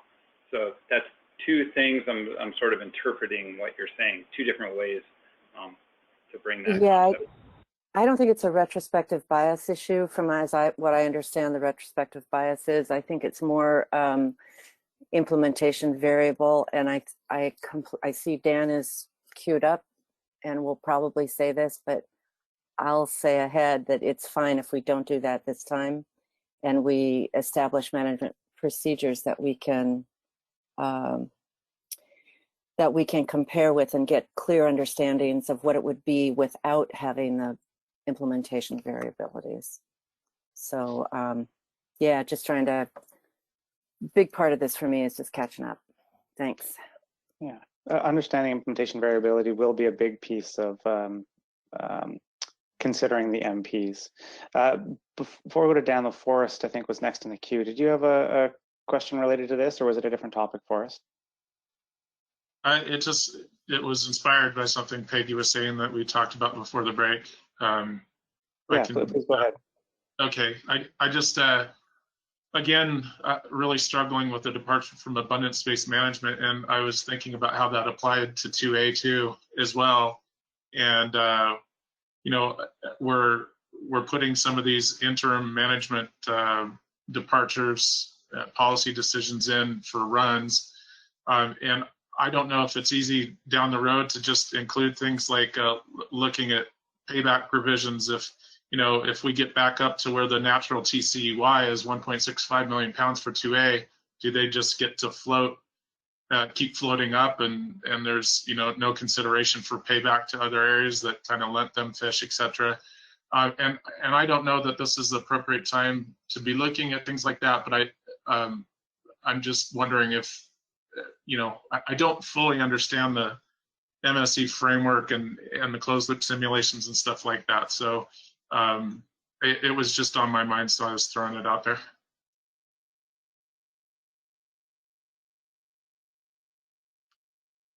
I'll admit, I think I need to think a little bit more about what the repayment would look like, or how exactly that would fit within a management procedure.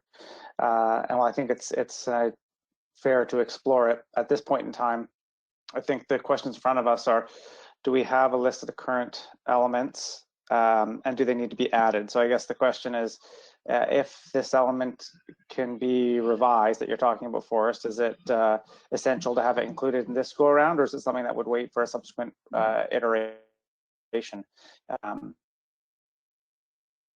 Yeah,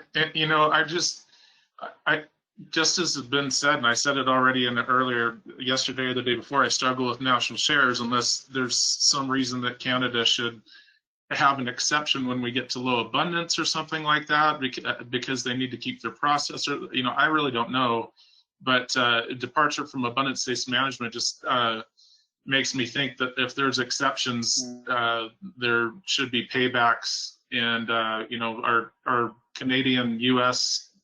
Treaty agreement for salmon, you know, is pushing those types of concepts. And anyway, I didn't know how it would fit into this discussion, if at all, but I just throwing it out there.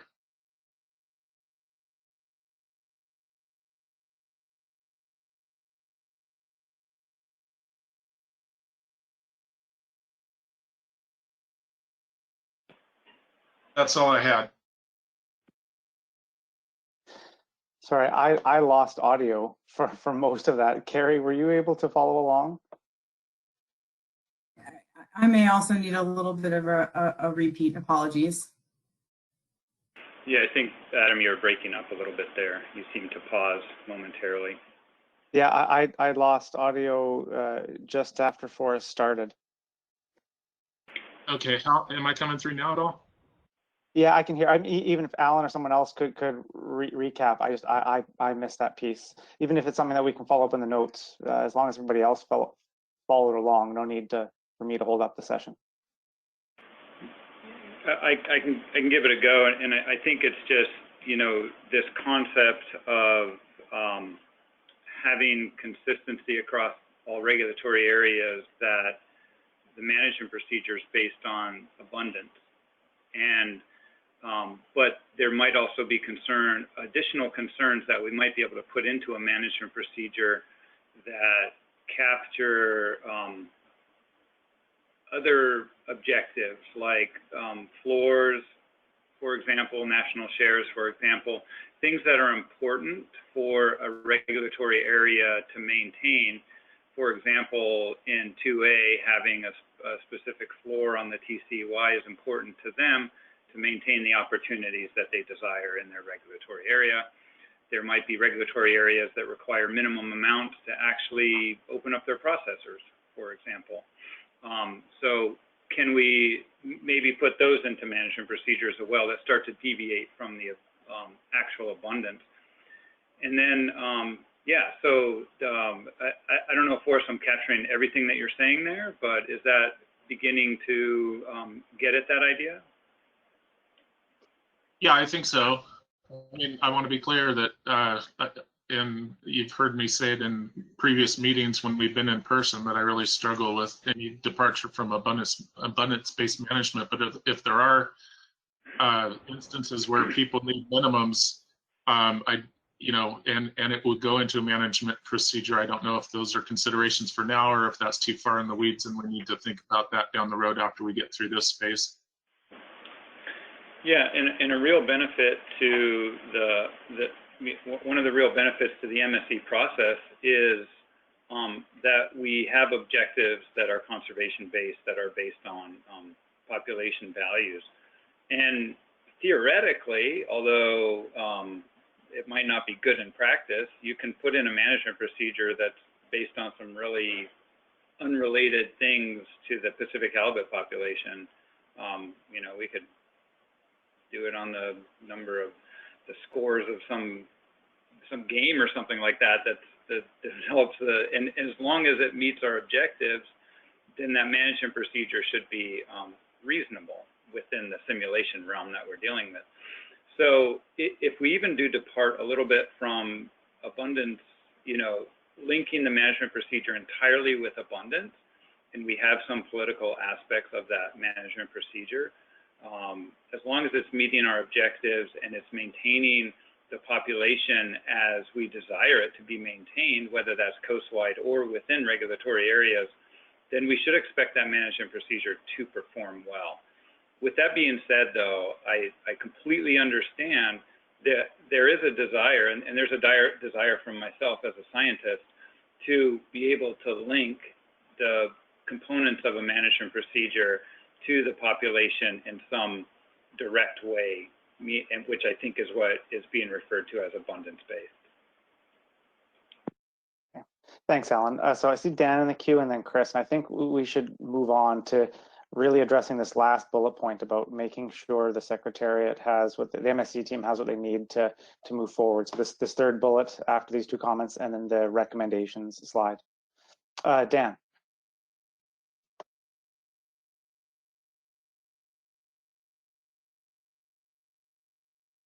Okay, thank you. This last conversation is kind of brought home that we need to be a little bit clearer when we talk about abundance-based management. I think there's two interpretations floating around the table.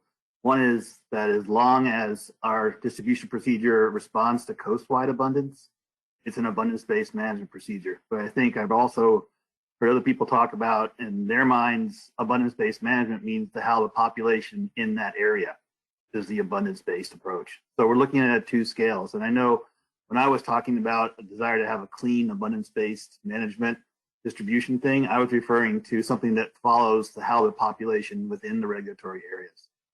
And I can just try and be clear about that as we go forward. But I did start to hear an assumption that anything's abundance-based management. And I think that there's two real distinct areas of resolution people are talking about. And I'll try and be clear about where I am on that one. That's a good clarification, Dan. I do feel that folks maybe have different interpretations of what abundance-based means, and the scale or the geographic scale over which that's occurring is a point to clarify. Chris. Yeah, I think the point about, when we refer to abundance-based management, what are we talking about? And on top of that, there's also the point that from a biolog, there's no, the latest sort of results are saying there's no biological rationale for regulatory areas that the populations are at the regional level. So, I think we have to keep all these things in mind when we're talking about it. But one thing I wanted to, is to just get some clarity on is from Alan. When we're looking at different management procedures, if you had a management procedure where, you had like a baseline or a status quo management procedure with no constraint, and then you had a second management procedure the exact same and you added on a constraint, like how much work is that in the grand scheme of things? Like I'm trying to get a sense, why I'm asking this, I'm trying to get a sense of if we're trying to figure out how different elements, the impact that different elements can have so we can understand them. We've only got a limited amount of runs we can do. So is it take up a lot of time? Like, is that a lot of extra work to do a second management procedure that's identical just with a different constraint? Or is it a shortcut, I guess, or is it the same amount of work? Do you mind if I answer that now, Adam and Carey? Okay. So yeah, thanks, Chris. I think that is a really good question, and something really good to keep in mind as we develop this. It is, as I said, this tool is developed such that we just simply turn on and off things and then start the simulation process. The key here, and there's two aspects. There's one aspect that we should keep in mind for the MSC team running these simulations. For every management procedure asked to run, let's say that takes 5 days to run that, that's computer time. And we can either pay for servers to get those simulations done, or buy new computers, or use my phone and whatnot to do these simulation runs. So we'll do our best to get the full suite of runs done, but in total, there's a total amount of computing time that needs to be done. If it was unlimited and we could just tell it to do one thing on every processor in the world, we could do, pretty much anything. So given that, let's just say that the MSC team has unlimited resources, we can do anything that's asked of us. What we would bring back to you are these massive tables and these massive plots and these spaghetti, bowls of spaghetti of trying to compare all these different management procedures. And that's just going to make the evaluation extremely difficult for the MSAB. And so what I'm asking now is let's have a think about what is really important now. Can we limit this down before we start getting results and getting bogged down in numbers? Can we just maybe have some thought process here in prioritizing this list and saying, these are the ones I really want to see, and work at this in a more iterative nature, where we're not just throwing out all of these management procedures, 100 management procedures. I think we even learned at previous meetings that even with 30 management procedures, you know, across SPRs, constraints and things, we had to break it down and look at it in chunks.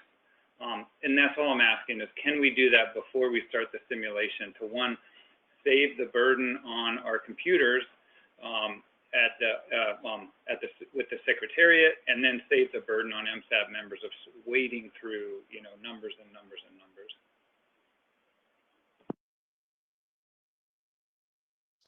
Sorry, Chris, you're muted. Thanks, Alan. That's helpful. So now what I'm wondering is, can you give us a sense of, okay, then between now and August, this is the amount of computing time, which means I can do, you know, the tables right now is 10 management procedures. And I know when we talked earlier, you said, even within those 10 lists, please prioritize them. So is even 10 management procedures at this point feasible? Like, I think we need to understand, or at least I need to understand, look, you know, guys, coming on August, I for sure can get you 10, or I can get you 8 or whatever, just so I think that might help sharpen the discussion a little bit. Yeah, thanks, Chris. And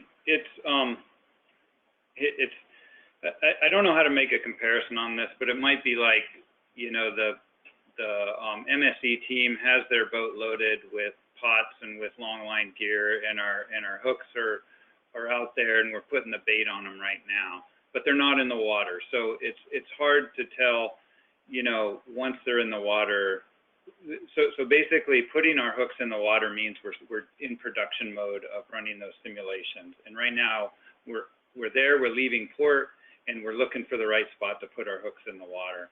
Once we get those hooks in the water, then I'll be able to tell you, yeah, we want a 5-hour soak time. We want a 5-day simulation time. And that's what we need to do that. And we can then pick up all those hooks over the next month or two and bring in, hopefully, this much result. And so I can't really give you a clear, yes, we can run 10 management procedures and blah, blah, blah, because I promised some results at this meeting, and things, you know, hung us up a little bit in getting those results to you before we were really ready to present those results. So, but given the timeline that I'm really hoping to work on, is that we're nearly there. We'll have some very preliminary results for the SRB, and then we'll go into production mode throughout July, have a month of, you know, simulation time and prep for an August meeting. You know, we'll be using, I'm sure the Secretary will be in strong support of us using whatever resources are needed to get there. But the issue is that just defining 10 management procedures for distribution, we have to remember we have a whole lot of SPRs we want to investigate. We have control rules potentially. We have different things at the coastwide level as well. So multiply those 10 by how many combinations at the coastwide level. If we have 5 SPR values, that's all of a sudden 50 runs. And so think about it from what you would like to evaluate as well. What do you want to see in your evaluations? And part of the prioritizing is it'll help us to prioritize, have a prioritized list, because we can bring back all of these management procedures, but we'll be able to do a better job if we take a small set and say, we're going to run a full, big, large set of simulations that takes 2 weeks to do it on this small set of runs. So we have really accurate results for this priority list. All of the others, we're going to do shorter simulations to crank through them and provide some results that provide insight, but may not characterize the entire variability or something like that. And so that's what I did in previous things. Is the full set without constraints was, you know, a lot of simulation work and a lot of time for me to put those together, and then some other runs that were 250 to 500 simulations that provided insight into what their behaviors would be. So that's why I'm asking for a priority list, and we'll do our best to, you know, get 10 distribution procedures combined with, you know, 5 or 6 SPR values and other coastwide constraints. So then, Alan, is the approach to deal with that to get this third bullet resolved and the subsequent recommendations pages? Just a matter of pulling up table 2 and affirming that's the list, or making some modifications? Like, is that the level of detail that the MSC team is looking for? Yeah, what we're really looking for is, is that table 2 still satisfactory for the MSAB? Should we still be working off that? Or does somebody say, I was thinking about it, I really like this idea of rolling averages. Can we insert that there somehow? What can we replace? What can we swap out? And do I want to pick the fight with Alan to add an 11th management procedure? Okay, so in that case, would you be able to pull that up on the shared screen? And maybe while you're doing that, Forrest, could, let's see, you've been waiting patiently for a question. Yeah, no, I just wanted to thank Dan for clarifying terminology and say that everywhere where I use the term abundance-based management, you could just insert survey-based distribution to regulatory area, just to be on record for that. Thanks, Forrest. That's good. That clarifies one of my points from my summary earlier as well.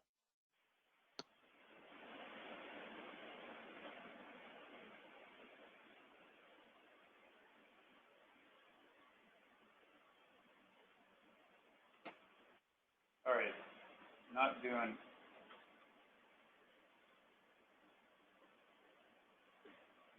Can you guys see that on my screen? Yeah. Yep. PowerPoint guide. I knew I shouldn't have said how well this meeting was going this morning. I cursed myself. I'm just going to go through the normal channels to get there. We're already there anyway. Okay. So I'm just going to bring it up in the report. It's a big table. It's a little bit hard to see. Appendix 6. Those are the objectives. Here's that first table of, I guess it's 18, so 17 plus the interim management procedure, and here's table 2. Alan, can you first show us your 2 slides on the combined slow up, fast down, so we don't get wrapped around whether that constraint's worth carrying forward? Yeah, that's a good point. If the chairs are in agreement, I can show that quick presentation real quick. Yeah, that's going to save us time in the long run. That makes sense. Yeah. Okay, so thanks a million to Piera for helping put this together. She did a lot of the heavy lifting in putting these results together. With that being said, when this was, it was mentioned the other day, and I thought, you know what, I should have results of combining the slow up, fast down, max change. That would really help this meeting. And so it was just early this week that I reran the MSC coastwide model to have the combined slow up, fast down, max change.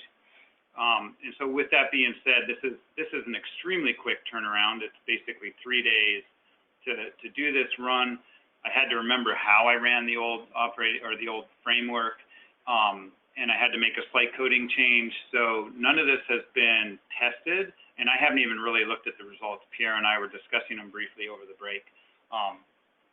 So with that being said, hopefully they're useful, but if something seems wonky to you, then maybe they aren't valid or something like that. I'm not going to claim perfectness.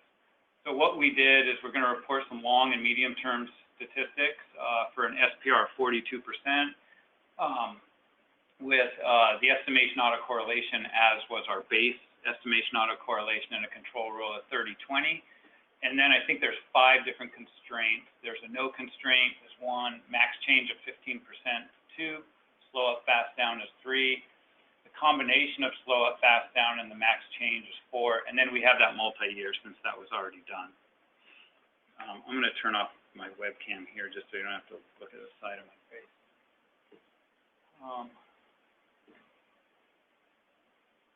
You can see the whole room now.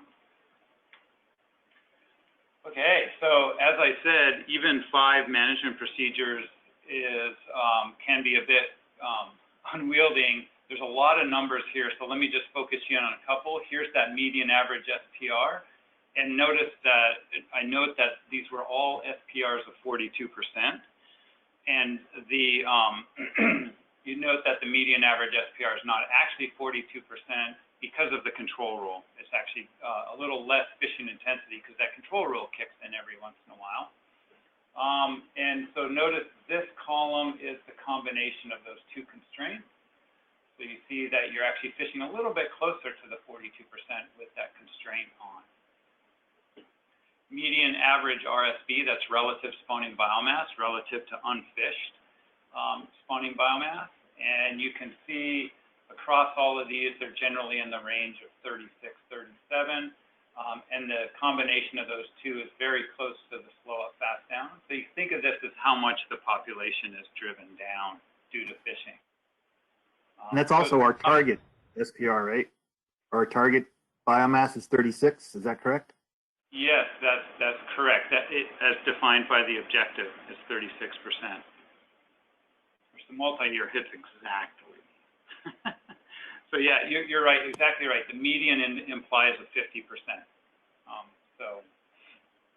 Right. So the multi-year just barely qualifies under that criteria. Exactly. It meets the objective exactly on. All the others meet the objective with a slightly greater tolerance. This is the probability, another objective of falling below 20% relative spawning biomass. Let's focus on any, where any, again, is that in any year out of 10 that occurs. And you can see that they're all very small probabilities, less than the 0.05. Although the combination of these two is the highest probability of all of them. So I think you'll see where we're going here is generally the combination of these two constraints is driving the population down to lower values within the range. And we can see that, again, I'm interpreting off the cuff here. I'm figuring this out as we go. Not really showing it. So yeah, the range of relative spawning biomass is not all that different. It's slightly less, no, not really. But yeah, it's interesting that there's this higher probability of going below 20%, which is probably due to once it's down to that low level, it can't climb back out. Because remember, the constraint is applied in this method after the control rule is applied. So even if the control rule says shut off fishing, let's rebuild this stock, the constraint says, yeah, let's not shut off fishing. So I think that's what's happening there. Now this is the interesting one. This is the median average total mortality coast-wide. And you can see that it's generally up around 38, 39, but it's the lowest and quite a bit lower for the slow up, fast down max change. This is where I don't have a good understanding of what's occurring here. I haven't been able to look at these results long enough to digest this. But these results are showing that the yield on average is going to be lowest out of all these management procedures. And the median absolute change in the total mortality is what is the change most often, or 50% of the time, that change is about 15%, which matches the max change of 15% and is higher than the slow up, fast down. So that is a little bit confusing to me too. So I haven't fully digested these results and figured out what's happening, but it probably has to do with something that it is driving the population to low values, and maybe it can't climb out of those low values fast enough. And then here's some of the AAV statistics. The median AAV is 11. It's a little bit higher than the slow up, fast down. But notice here the probability that the AAV is greater than 15% is the lowest of all of the management procedures. So the combination of the two is sort of pinning you at that 15% change again, but it's a little bit lower than just the max change on its own, meaning the slow up, fast down is kicking in every once in a while. Those are the tables, and these are all the long terms. I'll just quickly show the plots of the results. Focus on the pink dot is the combination of those two constraints, and then all the other dots are the other ones. So if you focus where the pink dot falls, and you can see here's the probability that the AAV in this should be less than 15%, No, greater than 15%, that is correct. The probability that's greater than 15% is the lowest out of all of the management procedures, as we saw on the table previously. So these are just the numbers from the table put into the plot in some different way. The probability that the total mortality is less than 34 million pounds is the greatest with that pink run, the combination of the two. Otherwise, it's generally within, except the probability that the change in the total mortality is greater than 15%, the lowest, right up there with the max change 15. Here, the max change, again, yeah, any change is greater than 15%. So, and then the probability any RSB is less than 20 is the highest for that pink, as we see right there. Alan, how meaningful are those differences though? Like it looks like pink and orange are pretty much always side by side. Is that a meaningful difference between the two MPs? You know, and that's the other thing. The orange run has 1,000 simulations, so it has 1,000 data points to calculate these probabilities. The combination, the pink, the combination only has 400, so it's going to have a lot more what we call Monte Carlo error associated with it. So you're correct, Adam. Is these differences here probably have no meaningful difference within the Monte Carlo error. If I was able to do all of the a greater number of simulations, we could probably say they have meaningful differences on the statistical sense, but in a practical sense, there's probably not much meaningful difference between those two. What might have meaningful difference here is that you have, you know, you're staying below that 15% threshold more often. But again, it's very similar. And there's a relatively large difference for probability of all total mortality being less than 34 million. Yeah, I think that's very meaningful. And I think all that's happening is now you put two constraints on it that's even more constraining of it being able to get out of those low biomass situations where it needs to. You have a higher probability of being below 20%, but I don't see it really reflected in the statistics for relative spawning biomass. So I think it's really specific when it's in a specific case. It just can't climb out of fast enough. It's basically negating the control rule is what I think it's doing. So what would you see as oh, sorry. Pardon me? I was going to ask, what do you see as next steps? I mean, I think that one that it basically has a much lower median total mortality, you know, almost, I mean, I think it was 29 versus 38 million pounds is a pretty significant one to me. Do you think that you just want to look at this closer, or should we are we at the point where we're saying this may not be the best thing to carry forward? Well, as I said early on, I mean, I've had 15 minutes to look at these results. I've had 5 more minutes than all the MSAB has to look at these results. And I think Pierre and I are both like, okay, there's some confusing things we'd want to investigate. If this is, I think these results are leading to, okay, it's informative. It can reduce the variability, but I think it's true that combining too many constraints really starts to negate that control rule. And as we saw with runs earlier, without a control rule, that the population does go to low values, and the probability of being above 20% is quite a larger than a probability without a control rule.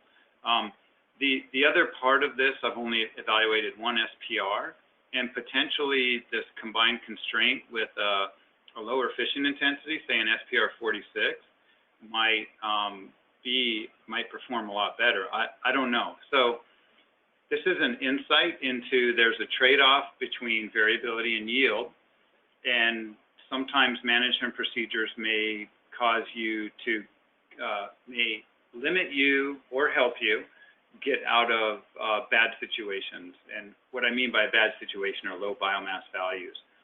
And it just seems that putting on two constraints together allows you to stay at those low population sizes a little bit longer, which in the long term can reduce yield. I will share this presentation, but literally it just came onto I just copied it over during the break, actually after the break. But I do want to show you the contrast those with the medium term, and then we can discuss them real quick. And let me see, this is the table of medium term. You again see the yield is a bit less, and the probabilities of AAV. So again, medium term I think was like 15-ish years into the future, if I remember correct. But the AAV was a little bit higher now than just the max change 15%, and I think it's that slow up, fast down must be doing something in there. And other than that, the relative spawning biomass is about similar, and the SPR is about similar. But again, that yield is a little bit less with this combined constraint. And then there are also plots, the same plots for the medium term, which show those. That's what we have for now. Again, noting we have not had time to digest these or verify the results in the simulation was working properly. But I think it's informative, and it really highlights that trade-off between yield, variability, and the potential to get stuck in low biomass situations with a constraint. Thank you, Alan. So there's been a request for this to be emailed. I don't know if you're willing to do this, but perhaps we could see if there are more comments on this, noting that it is 12:22, and we need to take a look at the table of management procedures and see if we can, if there's any discussion points about that before the 1 p.m. break. So any last comments on this? Also, seems like a good point in the meeting just to remind everybody that we have a system where if you want to talk, turn your camera on and you'll be in the queue, or write something in the chat window and you'll be in the queue. So we should just try to follow that to be respectful of everyone being able to get their comments in.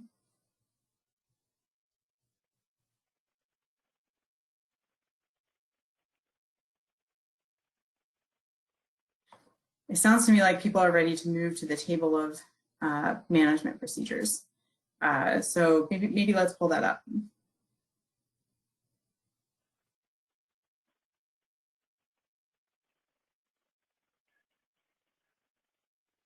Just one quick question while I do that.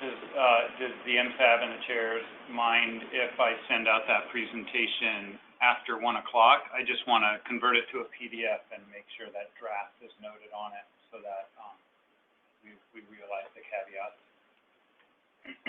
Yeah, that's reasonable. Yeah, so sorry, the table, this table, right? Yeah, so this table, do we want to go through these one by one? Is that what makes the most sense? Just to remind everybody of what's in here, and then we can have a bit of a discussion about what's in here. We thought that one idea would be to come back from the break half an hour early so that we could continue this discussion if we need to before we get into report writing.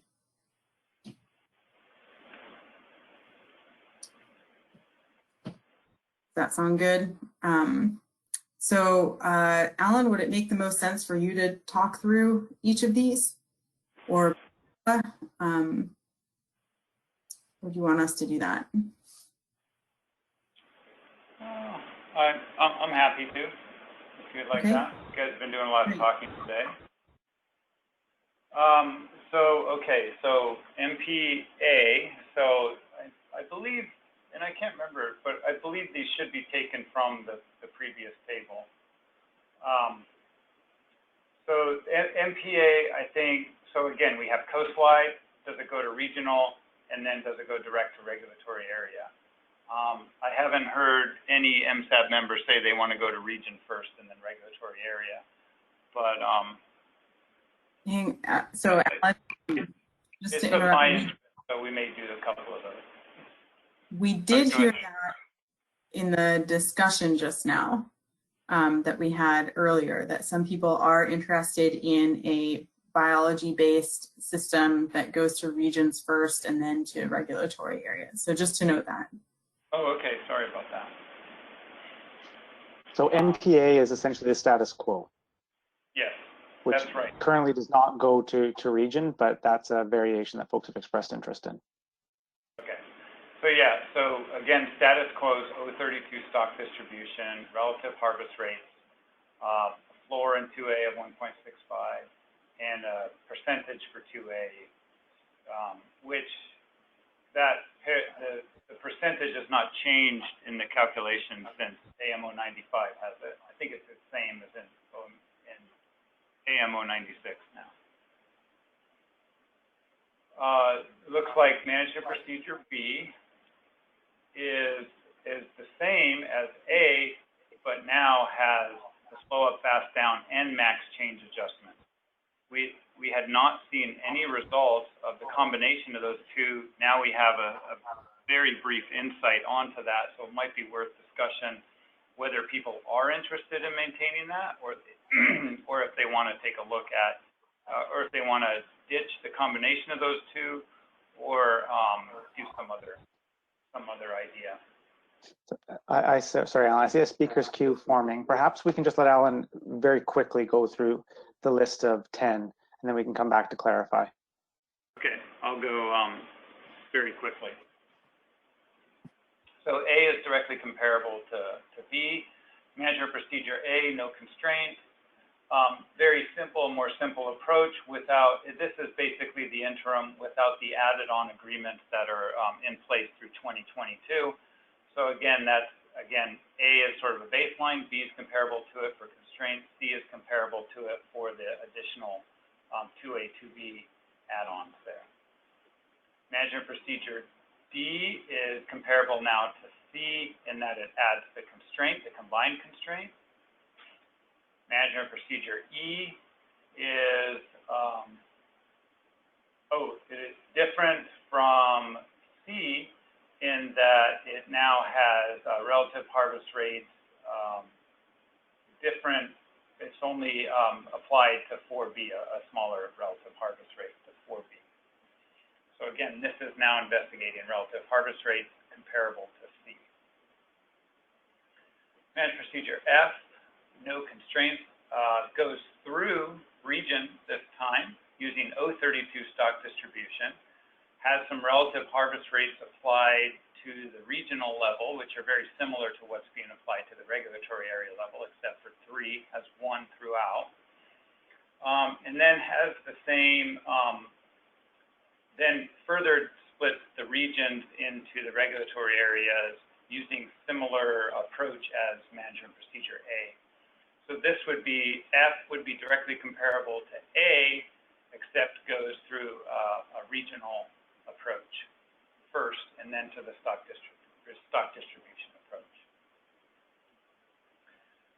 This one differs in the relative harvest rates, where region 4 has a relative harvest rate of 1, so that's directly comparable to F, and would be somewhat comparable, I guess, to this one, management procedure E, in sense of going through regions first. Management procedure A introduces this maximum fishing intensity concept to where now you have this coast-wide distribution. You first then distribute it based on 032 stock distribution relative harvest rates. And then second, so this would actually maintain the SPR at the coast-wide level. But the second is now, then you apply these agreements, the interim agreements for 2A and 2B of a 1.65 and a formula percentage, which would then change the coast-wide SPR. So it wouldn't be taken away from the other areas to maintain this, but it would increase the fishing intensity as long as it's within the buffer. And I think where the MSE team was unsure is what happens if this does go beyond the buffer. Do these all remain the same, or is everything reduced, or these offset, and then all this is reduced to maintain that 36%. And that's something I don't know that the MSE team has fully vetted out yet, and it might be worthwhile to have that discussion with the MSAB. Management procedure I, no constraints at the coastwide level, and 5-year shares determined from 5-year 032 stock distribution. Vary over time. So I think this was now a running average of stock distribution and simply just distributing that out from the coastwide TCUY. And then the final one, no constraint, is a national shares approach at the, interesting that's in the regional level. It's 20% to 2B and 80% to all others, and then all the other areas are split out according to the 032 stock distribution. So I think this national shares can actually go in here in the regulatory area side of things. Can't remember why we did that. My recollection for that was that it would be up for the U.S. to decide how the 80% was split amongst regulatory areas. Gotcha.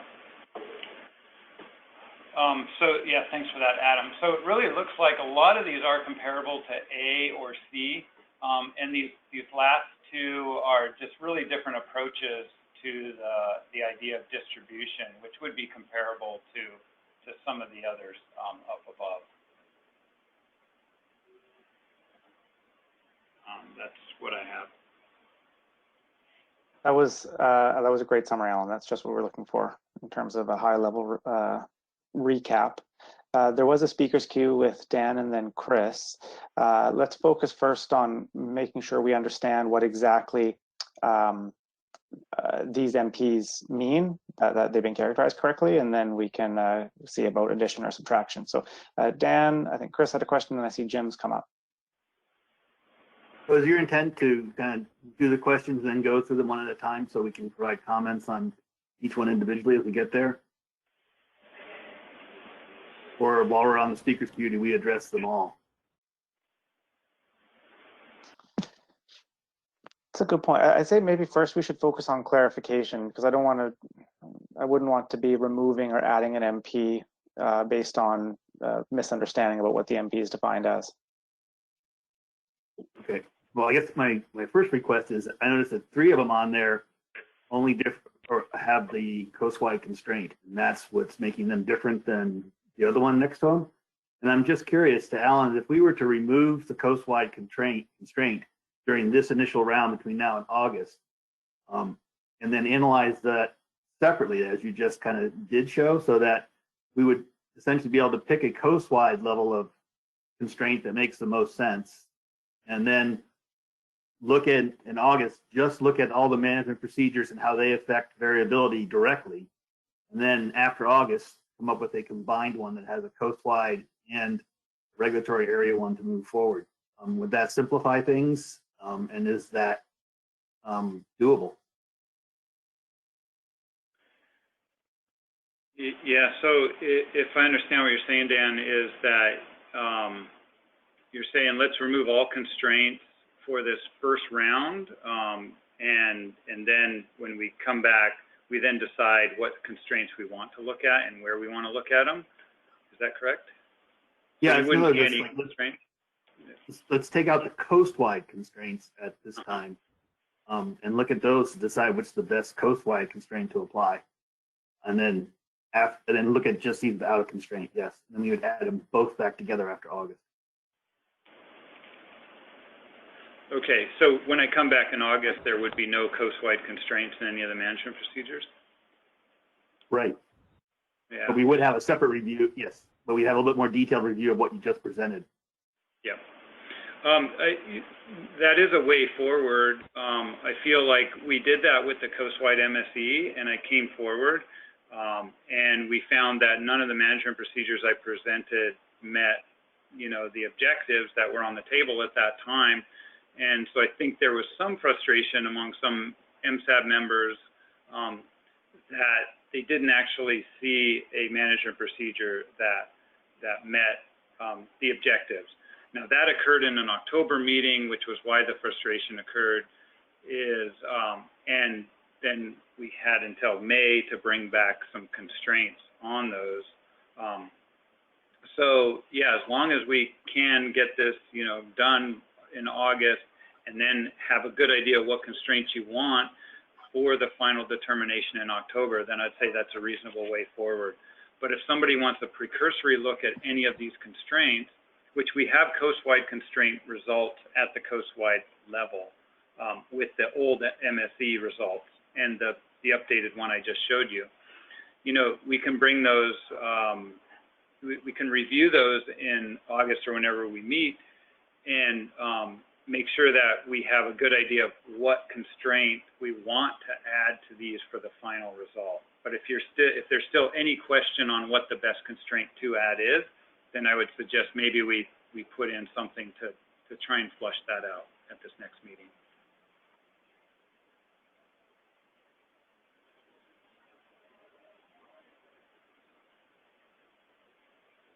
And we can always dig up past coastwide results if people desire, or I could even do more runs with that combined one if people are still interested in that and want to see it for various different SPR values, or with different, with more simulations done on them to reduce that Monte Carlo error.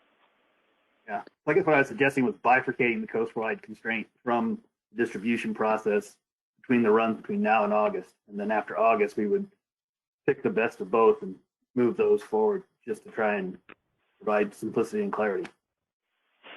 And so all of these management procedures would just be SPR 3020, right? Right, and then that would provide really good contrast between about how each of them individually affect variability on the management area scale. And then we could, you know, again, pick the best coastwide constraint, whether that's just a straight 15% or whatever in August, and apply it to the final candidates moving forward for the full package. I guess my question is, how are you going to pick a best constraint in August? I think we would be looking at what you just showed us a little bit closer after you know, well, I guess there's two approaches. One is you could either run the constraints separately using your new multi-area model, so we have a model-to-model comparison, or you could continue working on the old coastwide to bring us back a more refined set of results. But I'm just concerned about, you know, having to try different coastwide constraints with the same distribution formula just to try and get apples-to-apples comparisons. Yeah. No, it makes total sense to me, and it's part of that mantra of keeping it simple, is reducing the number of things that are changing so you can really have those meaningful comparisons. So there's one suggestion about simplifying things by removing these coastwide constraints, or at least down prioritizing, as we see in Management Procedure Bravo and Management Procedure Delta. Let's note that one down, but I'd like to make sure we can hear from others too, because we are rapidly running out of time. Chris, and then Jim, I think.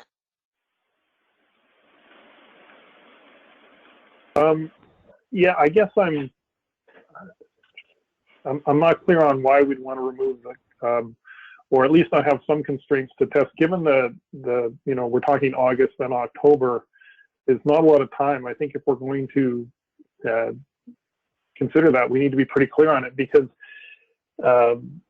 you know, I think it's important to be able to say, look, this constraint had this effect, and I think you can compare, like you compare A to C, for example, because there's no constraint there, and then you can compare A to B, and it shows you what, if a constraint's on, what that does for that one. I guess my question would be, has there been any, well, one of my questions would be, and I think this has already been answered, but has there been anything, and it doesn't sound like this, the constraints, well, actually, no, let's set that aside. I guess, just in general, just one comment I would have is, or question is, for Management Procedure A, that's basically what I guess I'll call the old interim management procedure. At the last annual meeting, there was a new interim management procedure that was put in place for 2022. It has all these elements. So I guess my question is, what are we evaluating? We're evaluating the interim management procedure to help inform commissioners, and so we know what the implications were of something that, and we could test it. So are we just not going to do that? I mean, I think that this procedure is in place until 2022. Should we not be evaluating that?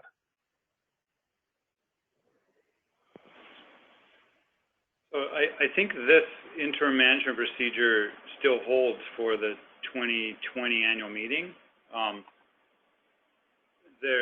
The intercessional just updated the SPR, but well, I guess the only difference is the accounting for the U26 bycatch is not in here, which I would suggest at this point in time, that's going to be a difficult thing to implement in our MSE process as a management procedure, because it requires a lot of iteration in the assessment model to figure out what that accounting for is. Is that what you're referring to, Chris? Yeah, that's exactly it. So, but basically what I'm hearing is that we can't include it at this point for technical reasons, really. Is you're saying at this point in time, it would be very difficult to build it into the model. Yeah. Okay. I mean, I sorry. Go ahead. No, I think that might distract us from some more fruitful work. Yeah, Go ahead. Adam. No, I'm. Go ahead. I'm just thinking about that we should note this down as a clarification that when we say status quo interim procedure, that it's not verbatim what was adopted at the annual meeting in Anchorage. That's okay. We just need we should note why. That if we want to meet our MSE work plan and we want to be as productive as we can, this is the MPA is defined in the table as how the interim is being evaluated, and that we've got some place marker down the road in future to account for this U26 mortality. I wonder if we can maybe we can call MPA the baseline, which is most similar to our current, and a lot of people talked about having a baseline management procedure for comparison.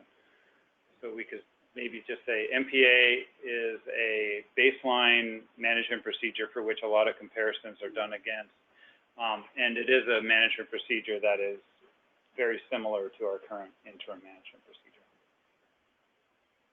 Yeah, I think what you and Adam have just said makes sense to me. Okay, thanks, Chris. Thanks, Alan. I still think it's important that we get to clarifications about making sure we understand what these MPs are before we try to adjust too much.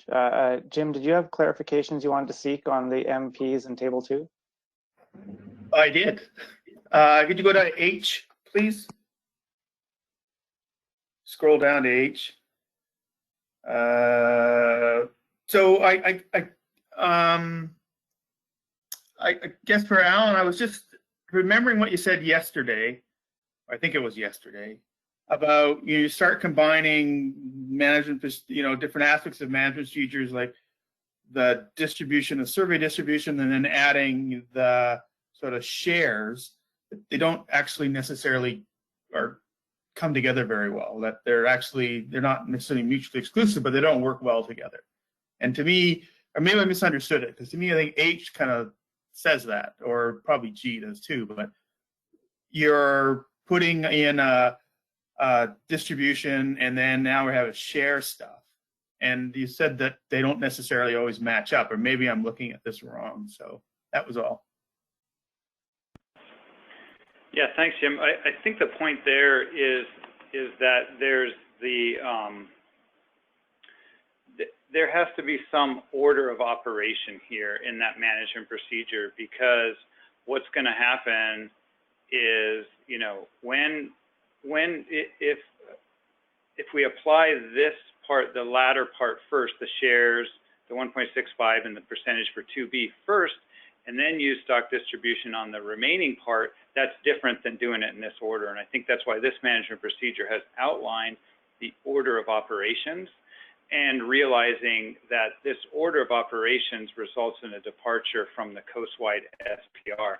So it'll increase that coast-wide TCY, because say that the first portion gives 800,000 pounds to 2A, well, then all of a sudden you're increasing that to 1.65. But I think that's really important to note, is that the order of operations within this type of management procedure with the shares type approach or floors or whatever is very important to make sure that that order is specified. Yeah. Okay. Yeah. That one part I neglected to remember on the max and the max SBR and what do you do when you get there? And I just, anyways, thanks. Yeah, and that's something that in H doesn't seem to be really specified right now, is what happens if you do exceed the max FI. Is it taken from other areas and these keep their shares, or is it taken from everybody, or is it taken, the shares they just increase the shares equally until it hits that 36%. That's I would say those would be fighting words. Yeah, yeah. That's going to be the hard part of this stuff.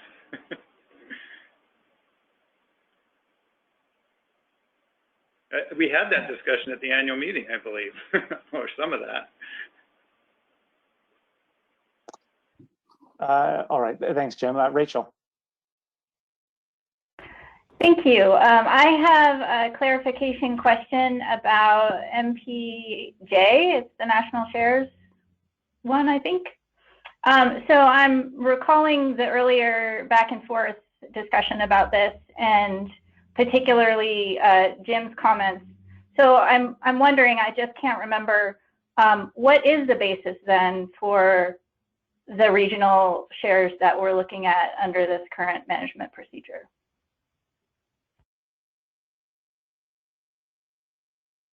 The basis for 20% and 80%?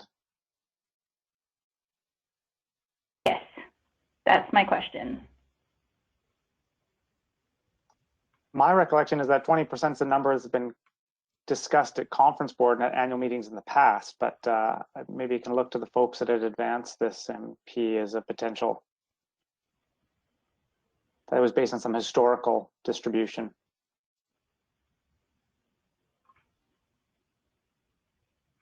Okay, thanks. I was just, again, recalling Jim's comment about his interpretation of some comments that the shares didn't have any scientific basis, and so he was expressing frustration at that. And so I was just trying to home in on what the current shares were based on. So thanks for that. Yeah, Rachel, just a note about how we put together this list to start with. I believe that we ended up splitting into sort of groups of choice, and people were able to just use the elements that we saw earlier today to put together management procedures that they would like to see go forward. And so we had a long list of those, and then that got kind of narrowed down into a shorter list. So I don't think that the national shares were necessarily based on a scientific rationale or a rationale that we discussed at the meeting. I think that it was something that some subgroup wanted to see on the table, and there was strong enough support for it that it made it into this final list. So 20% is not the previous survey distribution or anything like that, I don't think. But that's my recollection of how we as the MSAB came to this. Okay, thanks for that. Another clarification from Peggy, and then I see Dan's put something in the chat, and we should maybe look to tie up clarifications at that point. Going off on what Dan suggested, and we've talked about a little bit here, if we were to remove all the coastwide constraints, what I find is that would leave us with 6 options, maybe 5 options. So that would certainly, I mean, Alan, correct me if I'm wrong, but I think that would make yours and Pierre's jobs easier. Because some of these would be exactly the same. So just correct me if I'm wrong on that, please. I think there's only 2 with coastwide constraints, B and D. Is that and right? H has got a max fishing intensity. Yeah, I don't see that as a coast-wide constraint. Really?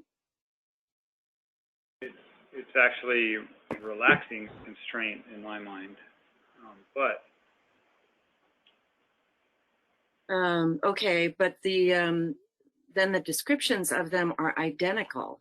I mean, if you go to the regulatory area constraints or descriptions of those procedures, some of them are identical, but they're just distinct from each other because of the coast-wide constraint. And so, for instance, A and B would be the same. C and D would be the same. Yep. So I think it would lower it to 8 management procedures because you just remove B and remove D entirely from the list. Everything else should have slight differences. I see F and G the same. They're slightly different in the relative harvest rate in region 4 is 1 in G and 0.75 in F. All right. Okay. So there's really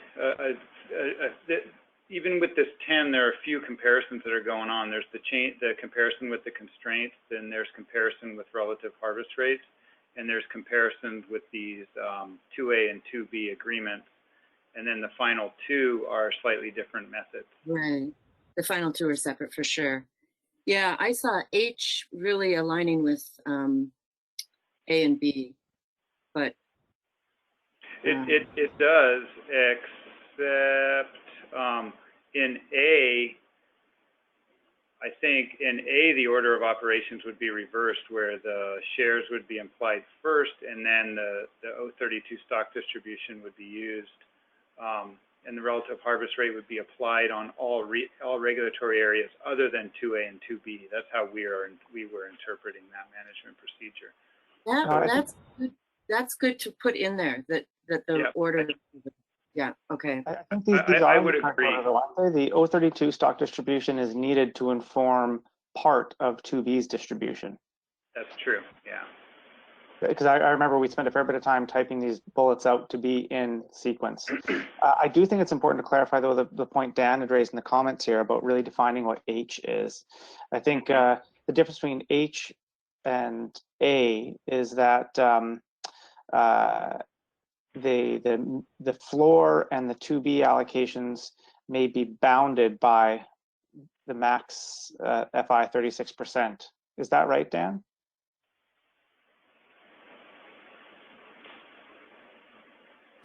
Yes, I think that was the second within buffer means that you would make these additional allocations above the first as long as it didn't exceed the buffer. Mm-hmm. Okay, thanks for clarifying that. And then I imagine the MSC team would implement this as if they were to exceed the buffer, they would just be increased in a proportional manner until it reached the 36%. That would be reasonable. You know, both 2A and 2B would have their base 032 stock distribution in the first step, and then they would get additions above that up to the buffer, and you could prorate it if they do run into the buffer. Exactly. Chris, did you have a clarification? Except that you're muted. Thanks. Just the discussion going around, should we remove constraints or not look at management procedures with constraints? Alan's provided us with some information there, and thank you for that, on showing some of the implications of different constraints. I think given the timeline we're on here, I don't know about removing these constraints. I think we might want to modify them, but I think we need to be able to have some information at the next meeting that lets us understand what the implications of the constraints are, those elements.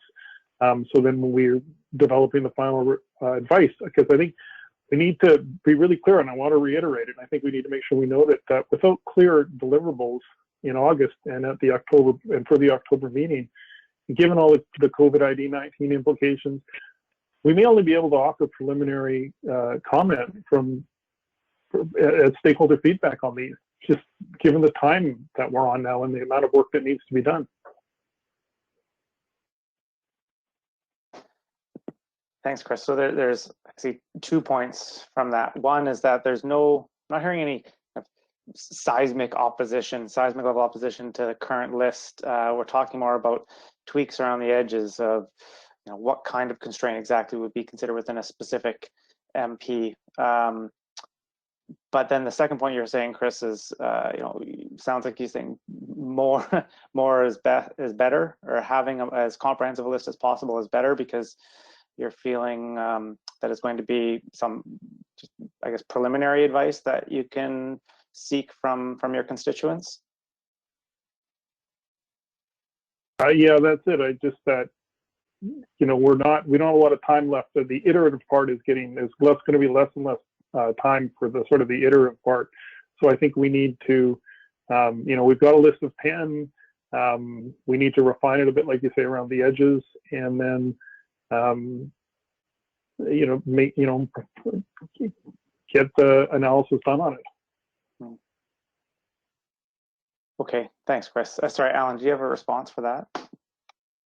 Yeah, I was thinking we don't necessarily need to get rid of the constraints, but as I suggested with this prioritization, maybe we can just put them as a lower priority where they're still on the table, and the MSAB can discuss, do they want this combined constraint just to max change 15 or slow it fast down on its own.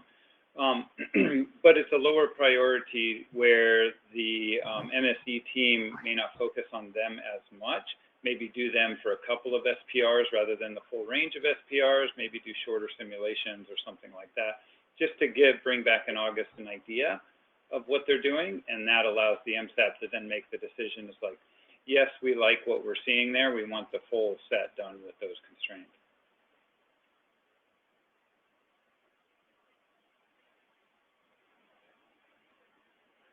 And I think that's useful. That's the idea I had with prioritization. But if the MSAB is like, I have this new idea, I want to bring in rolling averages, maybe then we should consider taking one out and adding something in. Right, okay. Sorry. Adam, just so you know, 1 or 2 comments in the chat sessions. Anne Marie is in the queue. Yeah, I was just gonna say, I just saw Anne Marie's comment, which maybe draw folks' attention to that. May address some of Alan's comments about if maybe we could exclude. If we exclude one, we could add in something like this rolling 5-year average.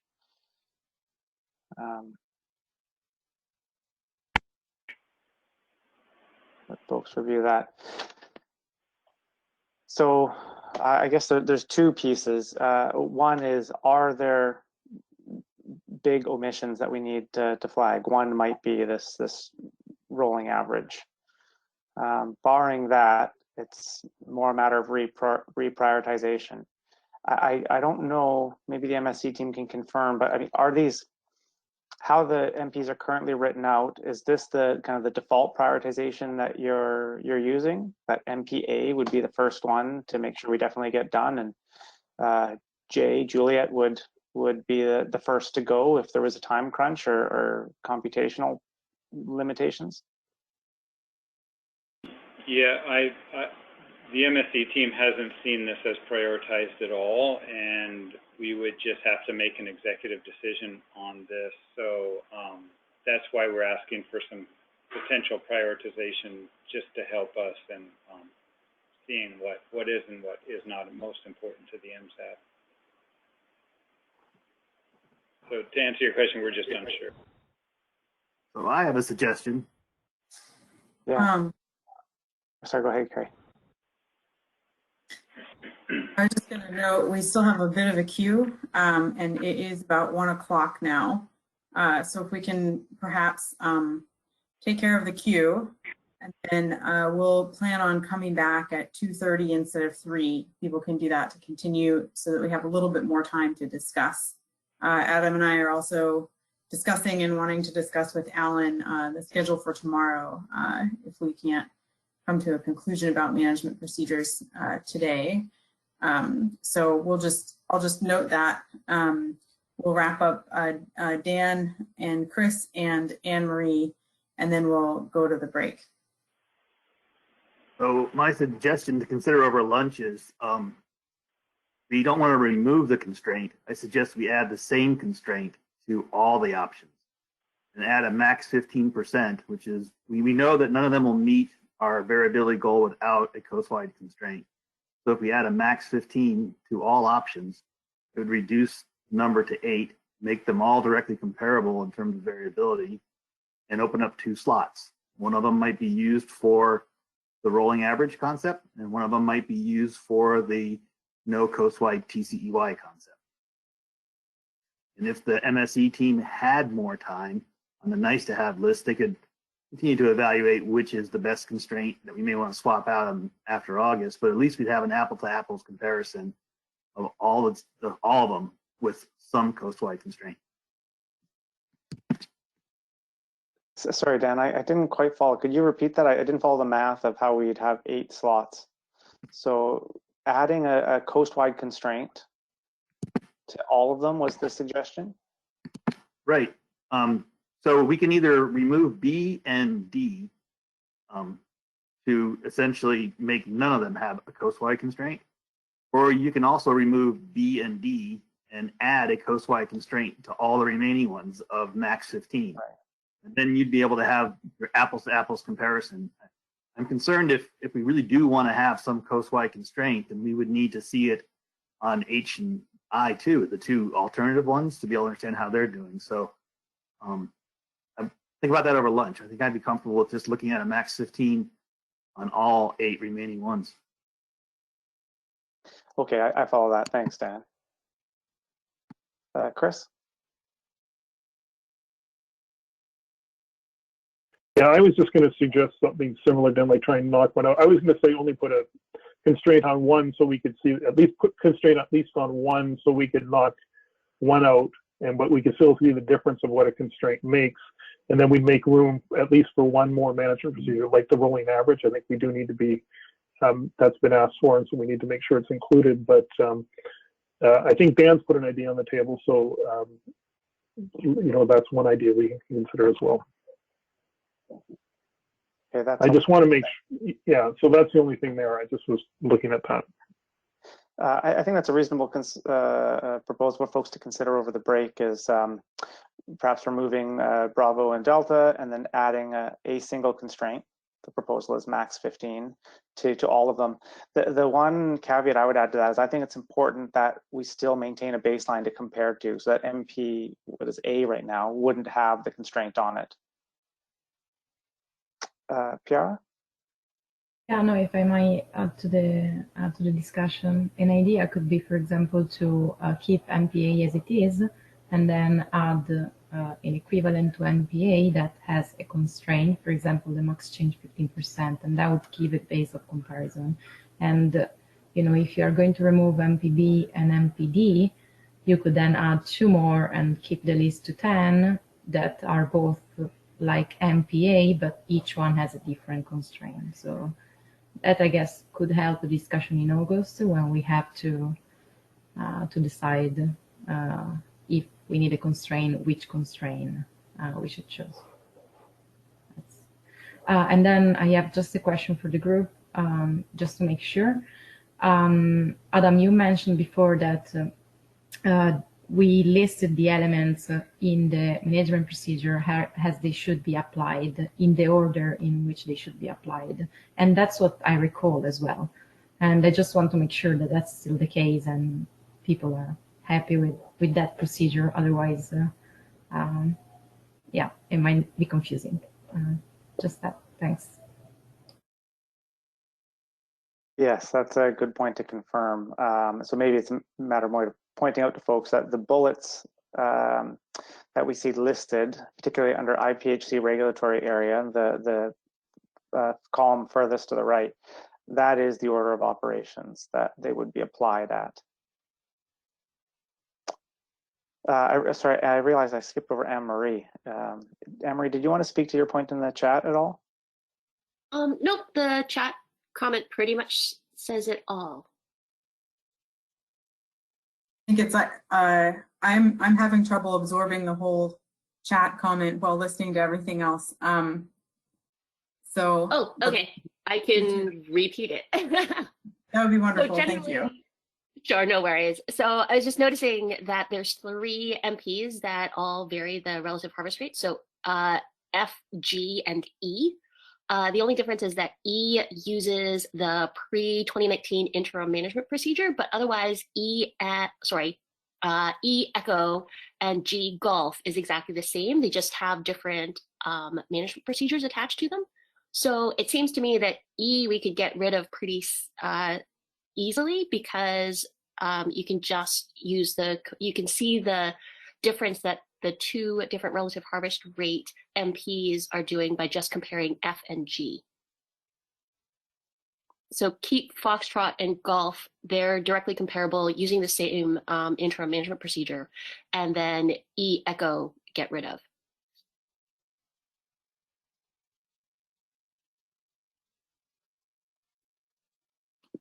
So I have a question on that, Anne-Marie. I was stumbling over that too, because if we hold on to Foxtrot Golf and get rid of Echo, we won't have any harvest rates applied. Is that what you were meaning? That it's applied somewhere else and we can compare it with a different MP? Yeah, so Foxtrot and Golf, they are comparing 2 different relative harvest rates. So I think, right, so region 4 is at 0.75 for Foxtrot and 1 for Golf.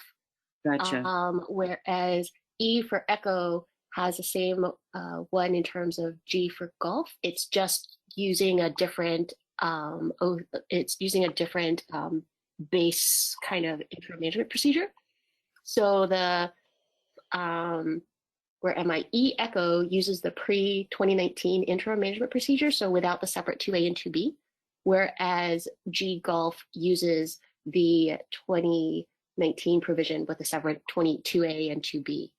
So there you can compare, and that one has the 2 different relative harvest rates, and so you can compare how the 2 different harvest rates compare to each other, as well as against just the base interim management procedure, which has the typical 0.75 and 1.0 distribution of relative harvest rates. Right. I missed that second column. Sorry. No worries. There's a lot of stuff happening in here. Thanks.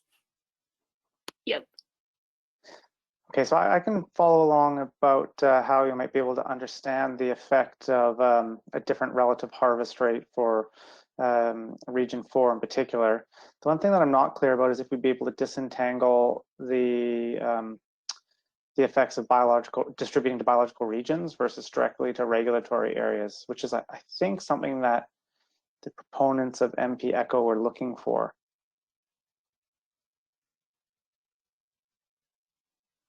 If I may comment on that, Adam. Yes, please.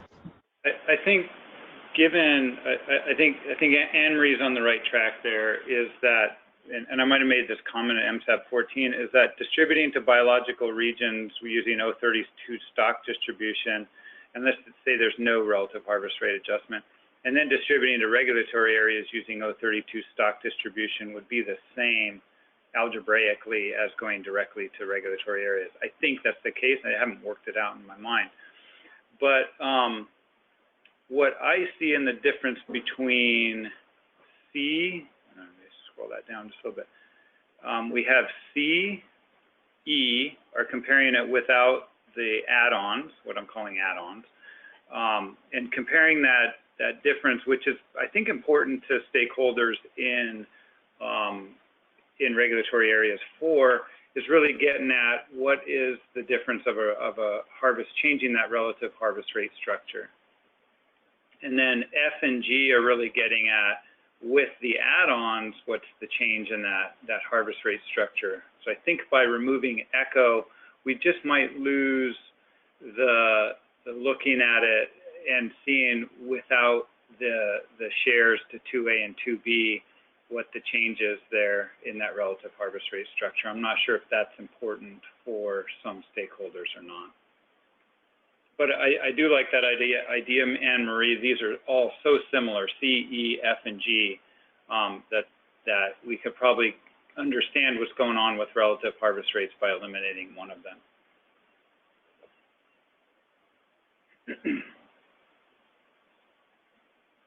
And in fact, is F, no, F is slightly different than A or A above, I think.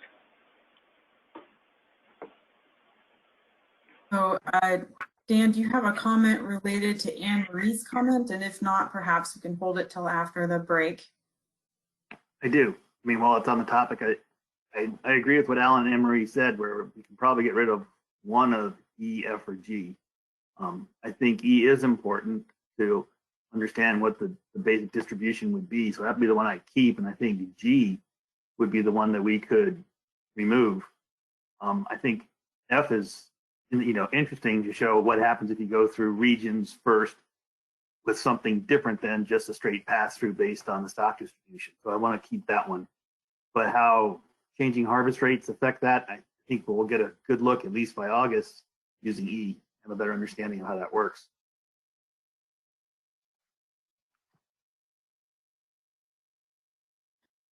Okay, we've gone over by 10 minutes, and I think we should go ahead and take a break so that there's a lot of several ideas out there to digest. Getting rid of one of E, F, or G. Also the idea of getting rid of B and D, and the idea of adding in 2 more, whether they're rolling average and not having a coastwide TCY or something else. And there was the idea of we have a baseline that is A, and we have another baseline that is A with a 15% constraint, or with one of the constraints. There's also some alternative ideas about what we do about the constraints, getting rid of all of them in this round, or making all of them the same, except for not having it on the interim. So there's a lot to digest over lunchtime, and we'll come back at 2:30 and continue to discuss. Adam, do you have anything to add beyond what I've just said? No, I think that was a good summary. Maybe you and Alan and I can recap briefly for a minute after everybody's signed off, just to make sure we've got the game plan sorted out for the last part of the day. Okay. So we'll in at 2:30, everyone, 2:30, and it will be for further discussion of this. Alan, just before we before we. Is that okay, Alan? Yeah, that's fine with me. I'm going to leave the go-to meeting running, and anyone's welcome to stay on it. And I'm going to just take, after we break here and have a quick discussion with co-chairs, I'm going to just probably take a 10-minute break, grab some lunch, and then just sit here in front of the camera, and anybody can ask me a question. If you want to have a phone call or email or whatever, I'll be available for the rest of the day. Robert? Yeah, just a quick thing. Alan, I was just wondering if that email, or you could send out that slide presentation so that we can digest it over lunch. That'd be great. Yeah, I'll put that into a PDF and put a draft on it, and then send that out to everybody as soon as we finish up here. Okay, thank you. And Alan, I imagine it would be great if that sort of remained within the MSAB for now. Yep. Yeah, it'd be only to MSAB members, and then what happens after that? Just be cognizant that it's a draft, and it would be respectful to not forward it on to others. We'll see you either Alan will see you online during lunch, or we will see you at 2:30. Thanks very much. Cool. And did Adam and you and Carey, did you want to catch up on